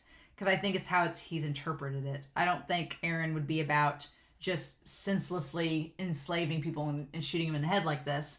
No. And Yelena, I want to see Yelena. Yelena is still sitting in the darkness on in that chair. She has not moved. She is like just completely shut down. She is powered down. I kept imagining that Yelena would stand up and do something. When he was basically imitating her with shooting that guy in the head, and she only did it once though. Yelena was just like, boom, you're done. We don't need any more. Floch revels in that violence just a little bit more. But I kept thinking Elena would stand up or say something, that she would do something. She doesn't. I don't know. And so then she's still sitting down there. She says, if Eren's solving the problems outside the island, then I'll wipe out the resentment within it. So basically, Floch is saying that Eren is getting rid of the hate outside of the walls, and I'm getting rid of the hate inside. And so that's his job. He's like, I'm just getting rid of the hate inside the walls, the resentment inside. If everybody's on the same page inside Parody, we won't have any problems. Again, missing the whole point of this damn show. Floch, it's like the whole point of the series is that we'll always have conflict as long as there's two people. Doesn't matter how many people you shoot. Eventually somebody's going to rise up against you. And it's just a cycle, right? And Floch's just perpetuating it. But what he thinks he's doing is like, well, if these people are just against us, once we get rid of them, everything will be fine. It'll all go back to normal, Jean. And this part was insane to me. He's like, after surviving through that hell 4 years ago, it's finally in our grasp. Like, Floch is traumatized, to be sure. What happened at Shiganshina with the Beast Titan and with Erwin and all them, it severely traumatized Floch. Like, dude had some trauma from it. But what's the ironic thing in all this is that, and now it makes sense why Floch went along with Eren and Zeke's plan, because at first, in part one, I was like, why is Floch working with Zeke when Zeke is part of the reason Floch's had all this trauma? Well, he went along with Zeke because Eren told him that Eren was going to use Zeke. So Floch was like, oh, what a delicious revenge we have. We'll get revenge on Zeke and what he did 4 years ago. Okay, Eren, I'll help you do that. It all makes sense now. But Floch is still trying to get over what happened to him 4 years ago. And he thinks that what Eren is doing is going to solve that problem. He's like, those people came from across the sea 4 years ago and nearly wiped us out. I nearly died. I don't want to deal with that again. So let's just get rid of them and then we won't have that problem. Right? God. Oh my gosh. And just him looking down at Jean. And this point here, he's like, do you know what it is? And Mikasa's like, He says, it's freedom. Freedom is within our grasp. You don't have to fight anymore. You can live as you please. That we talked about this back in episode 20, I believe. Episode 20 or 21. I think it was episode 20, talking about this concept of freedom. And that some of the part about freedom is that anytime you gain freedom from yourself, you take it away from others. And we're seeing that enacted here. Floch is believing that he's gaining freedom for himself by taking it from other people. That don't deserve it, or that their freedom is not as important as my own, right? That's how he's viewing it. And he's like, you don't have to fight anymore. You can live as you please. And then him grabbing John's shoulders, like, John, don't you want a comfy life in the interior as an MP? But that's so delusional, because there is no more interior. There is no more MP. That's what's insane about it all, is that, like, Floch, he is living in this delusion that you can have this normalcy from all this madness, but that's not possible anymore. When he says in the interior, he's like, didn't you want a comfy life in the interior as an MP? Yeah, Jean did want that. But he decided that wasn't right. And so I'm like, what is Jean going to do now? What comfy life? Like, there is no interior anymore. There is no military police. The entire class structure of this island is going to go into chaos, because it's going to be thrown into, like, what is it now? What is Cena? The people of Cena, they've been living this cushy life behind a wall. That wall is gone. So what are the people of Rose going to do? Are they going to start a civil war with them? Are they going to incite that? It was nearly on the brink of it before. So now is it actually going to happen? That life, that past is over. And so Jean just having to look at this, and he's like, go live it. You're one of our heroes. He's like, you guys are heroes of Shiganshina, just like Yelena told them. He's like, you guys are heroes. You're partially responsible for all of this. So it's fine. And I think that's what's going to get Jean, because a part of me is like, Jean, don't drink the Floch Kool-Aid, please. But I don't think Jean will. I think part of Jean's deal with Mikasa is taking responsibility, right? Is taking responsibility. That's what got Jean into this position back in Shiganshina, way back in season 1, was that Jean was like, am I a coward? Do I run away to the interior and live my life as a military police and ignore the problems of everybody else? Do I do that? Or do I take responsibility and fight? And fight for the cause of everyone else. Fight for the cause of the majority. That's the deal. Do I fight for the majority? And the majority doesn't include just parody. It includes everybody. And when he looks at Anyan and the other volunteers, he's like, these people all have homes. They all have families. And they're all about to be destroyed. And we're going to sit complicit with that. And the fact that we did nothing to try to stop it. They were just like, okay, yep, y'all deserved it. You had it coming. Too bad. And I don't think that Jean stood up for that. Because back then at Shiganshina, he had the option of going into military police and ignoring the Titans and them getting in and being like, well, tough luck for y'all and Rose and Maria. I'm in Cena and I'll be safe. And he realized that was wrong. And so he chose to do the responsible thing that, will probably get him killed. But he's like, it's the thing that's right. And so when Floch says this line that you're one of the heroes, Jean's in his mind, I can just see Jean thinking, I'm partially responsible for all this taking place. Am I going to just be complicit and sit back and do nothing? Or am I going to try to take responsibility and try to do something for the better? And then he says, is it over? And Floch's like, it is over. So go back to being the old Jean. And he's like, just be the old Jean, reckless, annoying, and cheeky. Ugh, I wanted to throw up. I was like, how dare you insult our king? Like, no. He's just like, just go back to being the old John, kind of annoying, a little cheeky, just reckless enough, but nothing, not the leader that you are now. Because Jean is a leader. And I'm like, I don't want him to drink the Kool-Aid. And he's like, what'd you call me? And then we don't see, and then he looks up and sees Anyan stare back at him. And Mikasa saying what happened to Captain Levi and Commander Hanji. And then, unfortunately, they were killed by Zeke. Or were they? Floch, you're wrong on so many accounts.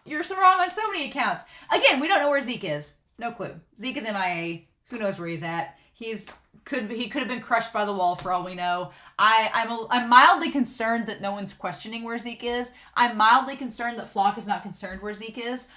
Zeke is a pretty important person in all of this. He has a pretty important power.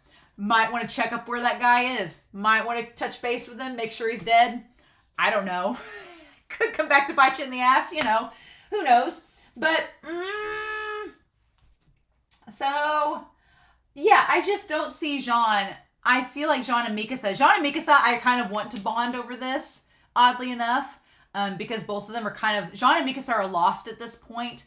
Mikasa feels like she has no agency and doesn't know what to do without Eren or Armin with her. And Jean, he feels like he's so conflicted because it's like, what do I do now? Is there still a fight? If it's over, then where does that leave me? What comfy future? Go back to the old self. He's like, part of me is like, that part of Jean was never really Jean. It's just a front that he put up. It was like part of his cowardice. And then he kind of, over the course of the series, has revealed who he is. So I'm like, I don't see Jean reverting to how he was in the past. I see Jean being like, screw that. I know who I am now. And I feel like maybe Jean realizing his identity and his agency, he can help Mikasa find hers. That's what I'm hoping. I feel like Jean is going to try to help get Anyan out because he connected with Anyan a lot the last several episodes. What I would like to happen is for Jean and Mikasa to go find Reiner. I would like that because that is tying 3 threads together that are so interestingly woven. You have Mikasa, who has nearly killed Reiner several times and who Reiner is terrified of. You have her connecting with him on that. But you also have Jean who tried to keep Reiner from being used, but from being the serum originally during Serum Bowl. We had the debate where Jean stopped Hanji from getting the serum to inject it into themselves and eat Reiner. So Jean has saved Reiner before, interestingly enough. And Mikasa has tried to kill Reiner before. So I feel like if those 2 characters go and talk to Reiner, that would be very, very interesting. And Mikasa now knows that Reiner's alive somewhere in Shiganshina. So I wonder if she's going to try to convince Jean to go at least talk to him and do something. Find him. Who knows? Tell him that they got Gabby and Falco. I mean, at this point, what have they got to lose? I don't know. But I feel like Jean is either going to go with Mikasa to do that, or they're going to try to get Anyan involved somehow and go from there. So at least Niccolo and the Brouses are safe for now. They're off to find a safe space. God help them stay safe in all of this. They need to stay as far away from Floch as possible. That's all I can say. And then, yeah, we touch base with Connie and Falco. And Falco says, I appreciate you helping me. So Falco knows his name. Why aren't we still going north? And he's like, sunset is that way. So he's like, sunset is in the west. Shouldn't we go that way? And Connie says, it's fine. It puts us further from the danger down south. And so Falco's healed up. He doesn't have the gag on his mouth, which I'm glad Connie didn't keep him gagged because Connie's nice despite everything. He's a kind person. And Falco's whole thing has all disappeared. He's like, I'm taking you to a hospital for your amnesia. I found you collapsed all by yourself. It's true. Which, it is kind of true. He's not technically lying if he was by himself away from Reiner and all of them. Not false entirely. He's like, I'm a soldier, so it's natural to help out this much. That's right. I became a soldier.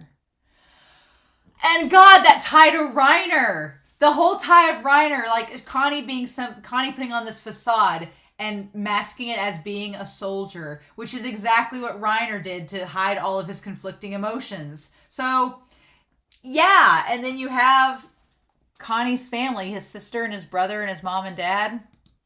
And they're like, become a splendid soldier who protects everyone. And he's like, Dad, Sonny, and Martin won't be coming back, but I can bring Mom back. And them riding in the sunset. He's like, wait a bit longer, Mom. I became a soldier. And I love that shot in the sunset where he's like looking up at the sky. It's Connie looks so beautiful there. And he says, I became a soldier. And that's when Falco says, thank you. He says, you've really gone out of your way for me. And he's like, it's nothing. And so Falco's thinking, thank goodness Connie's a nice person, but I really need to get back south. I'm like, Falco, you freaking saint. Like, even despite all this, Falco's like, I'm really glad I found this nice soldier to help me. It's like, Falco, you do not need an adult. Falco's too pure. Bless his heart. Bless his little heart. And Connie, the idea of protecting people. Go be a soldier and protect someone. I wonder if that line's going to come back. It feels like a line that's going to come back. That Falco's so nice and Connie taking him to his mother to eat. I'm like, are you going to arrive at Rigako with the mom there and you're going to knock... I think he's going to try to knock Falco out and feed him to the mom that way. Because I don't think he'll tell him once they get there. I think he'll knock him out and try to feed him to the mom. He's like, I remember up until meeting Colt and Gabby. What happened after that? So at least he remembers who Colt and Gabby are. At least there's that. I feel like I've seen Connie somewhere before. You have. But if he doesn't recognize me, maybe I haven't. Oh my gosh. It's just, and I was wondering, I'm like, do we have time left? And we do. As the sun is setting and it's getting dark out, we see the 2 airships leaving them all there. Judging by their course and speed, the airships are headed back to Marley. And Peake's like, yeah, they probably saw the rumbling and were like, screw this, and left the rest of us for dead. I think this is fascinating, though. Peake is still able to make the cart titan move while she's half inside of it.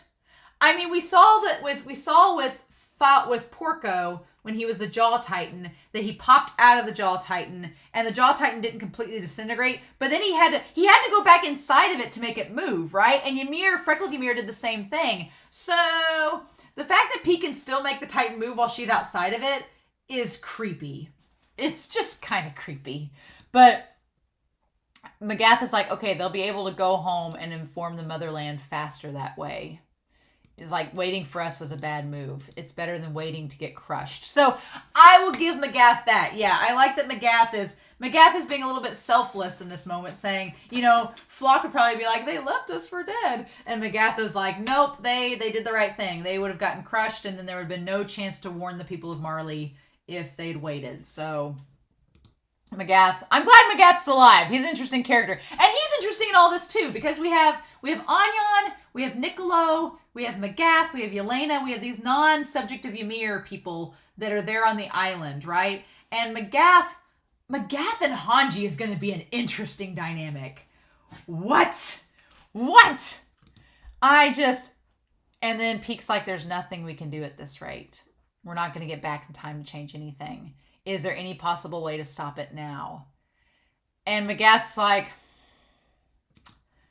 he's like, no, but either way, we'll fight to the bitter end. So yeah, Magath is like, well, and that's the thing. Magath's like, I don't know if there's any way for us to win at this point, but do we just sit here on our butts and do nothing? Or do we try something, right? And that kind of ties back in a way to what Niccolo was saying back in the last episode. Both Niccolo and Magath are positing this idea that we either just sit there or we fight. Or we fight or do something. We try. And that's so funny because it kind of goes back to Perfect Game. It goes back to Erwin's speech. Erwin was saying a very similar thing to Magath, right? Now Niccolo is saying that we just try to get out of the violent cycle altogether. Magath isn't quite saying that. Magath is like, no, we're going to keep fighting. But otherwise we just sit here and we sit here and wait on doom, or do we fight and try to do something? And that's kind of what Erwin was saying in Perfect Game. He was telling Floch and all them. He's like, we either sit here and wait to get crushed by boulders, or we fight back and do something and die trying. So Magath's logic is not that different than Erwin's in this situation. It's just from the Marleyan warrior perspective instead of the Survey Corps. And then out of nowhere there's Hanji. Like, hey guys, what's up? I just love that Hanji says, and oh god, I love their look. And I love she's like, hold up. Oh my god, I love that. Right, oh my god, Hanji is right at the jaws. And right at the jaws of that thing. Oh my gosh. I love Hanji's like, I have nothing to lose. Could you not eat me just yet? I'm completely unarmed. And Magath pointing his gun at her. Oh, who's that over there? Well, don't worry. He's just a harmless fellow who refuses to die. The parody's strongest warrior, parody's strongest fighter, and he's just a harmless fellow who refuses to die. Oh my god. I need the next episode so badly. I need to know this. Oh my god, I'm so hyped. I need the next episode. Because Levi has his eye all bandaged up, just like Hanji had, and his face is all bandaged up. He just has the one eye over here on the cart. But yeah, so Hanji's doing a good job of cleaning him up, it looks like. But yeah, we'll see. A harmless fellow who refuses to die. Oh my god. So Magath and Peak with Hanji and Levi is a dangerous combination. Such a dangerous combination. So Levi lives, refuses to die, and now Hanji is with Peak and Magath. This is trouble. This is trouble because Magath and Peak are on the same page. Magath is a great strategist. Peak is a great strategist. Hanji is a great strategist. Levi is out of commission, but he's an insane warrior and he's not dumb. So you have three amazing strategists together who have a wealth of knowledge about the Marleyan side, about the warriors, and about parody, and about what the hell's going on. So I'd have a whole episode of just these three talking. I would right now, if you told me episode 23 was just the three of them sitting at a table talking while Levi is like groaning in the background, I'd watch the hell out of it. I'd watch 40 minutes of it. I want to see them talk and figure out what to do. Hanji has seen the dream. Like, I'm sure, my question is, was Hanji unconscious during Eren's speech, or was Hanji awake like Peak? Were the two of them, because Magath didn't see the daydream, no, but Peak did, and I want to know if Hanji did, and if Levi did. Levi may have been out.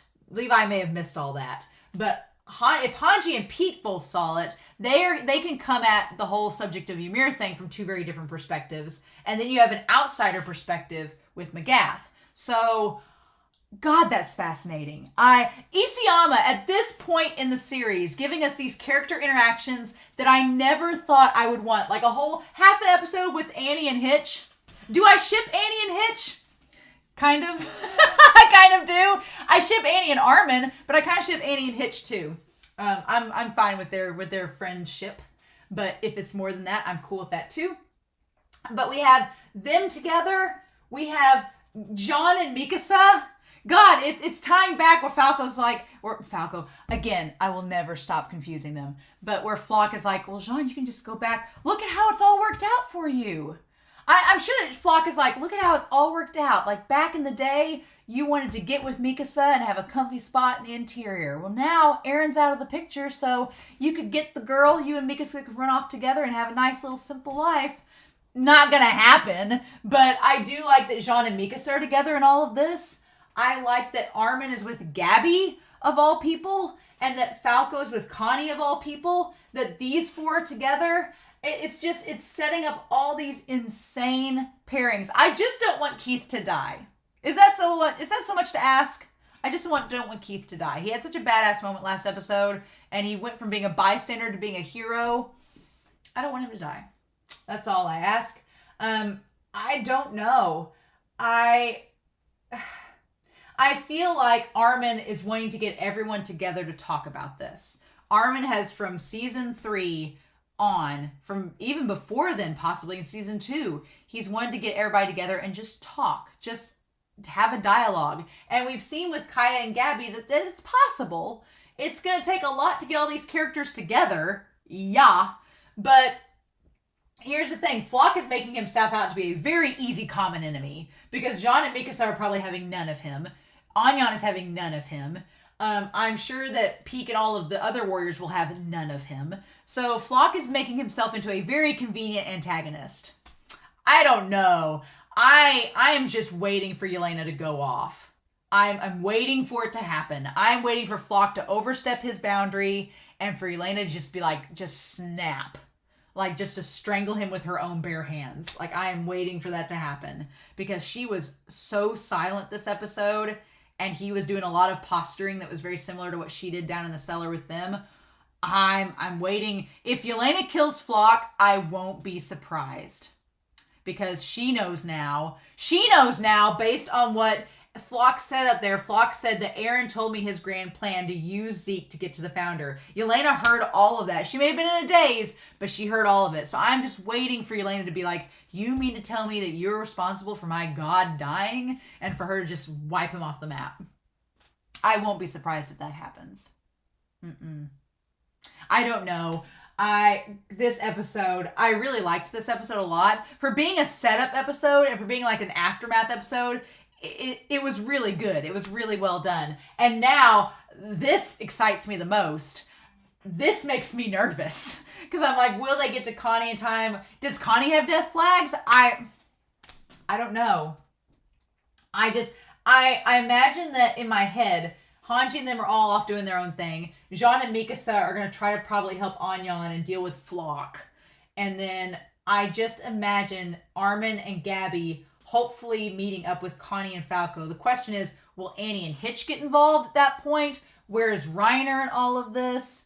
Are Jean and Mikasa going to go after Reiner? There's so many possibilities. And I'm like, Isayama, you're rolling the dice. Where's it going to go? Like Armin said, the Bleak Eren situation, least of our problems. I am not going to be surprised if we don't touch base on Eren for the rest of this season. If the whole rumbling thing, if that is going to be saved for what we do in the final part of this, I won't be surprised. If the rest of the season is just them all getting together and figuring out what to do and how to handle this, that's fine. Because at this point, they're all subjects of Ymir, with the exception of like Magath, Niccolo, and the volunteers. That's it. The Marleyan army's gone. It's Magath, it's Niccolo, and it's the Brave Volunteers. They're the only non-subjects of Ymir, other than possibly the nobles that are still there on the island. But the nobles, they have Eldian blood too, right? Because that's how they've kept going, right? Unless they've all just, inbred for years. So, I don't know. But yeah, this was a good episode. I've talked for a solid 2 hours.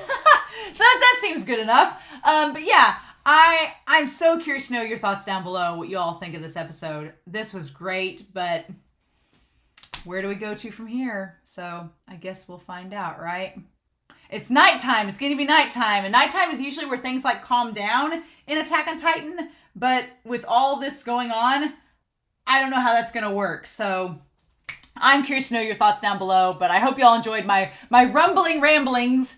And in the meantime, I hope you all have a wonderful week. Please stay safe, take care. And yeah, I'll be back very soon with episode 24 of Attack on Titan.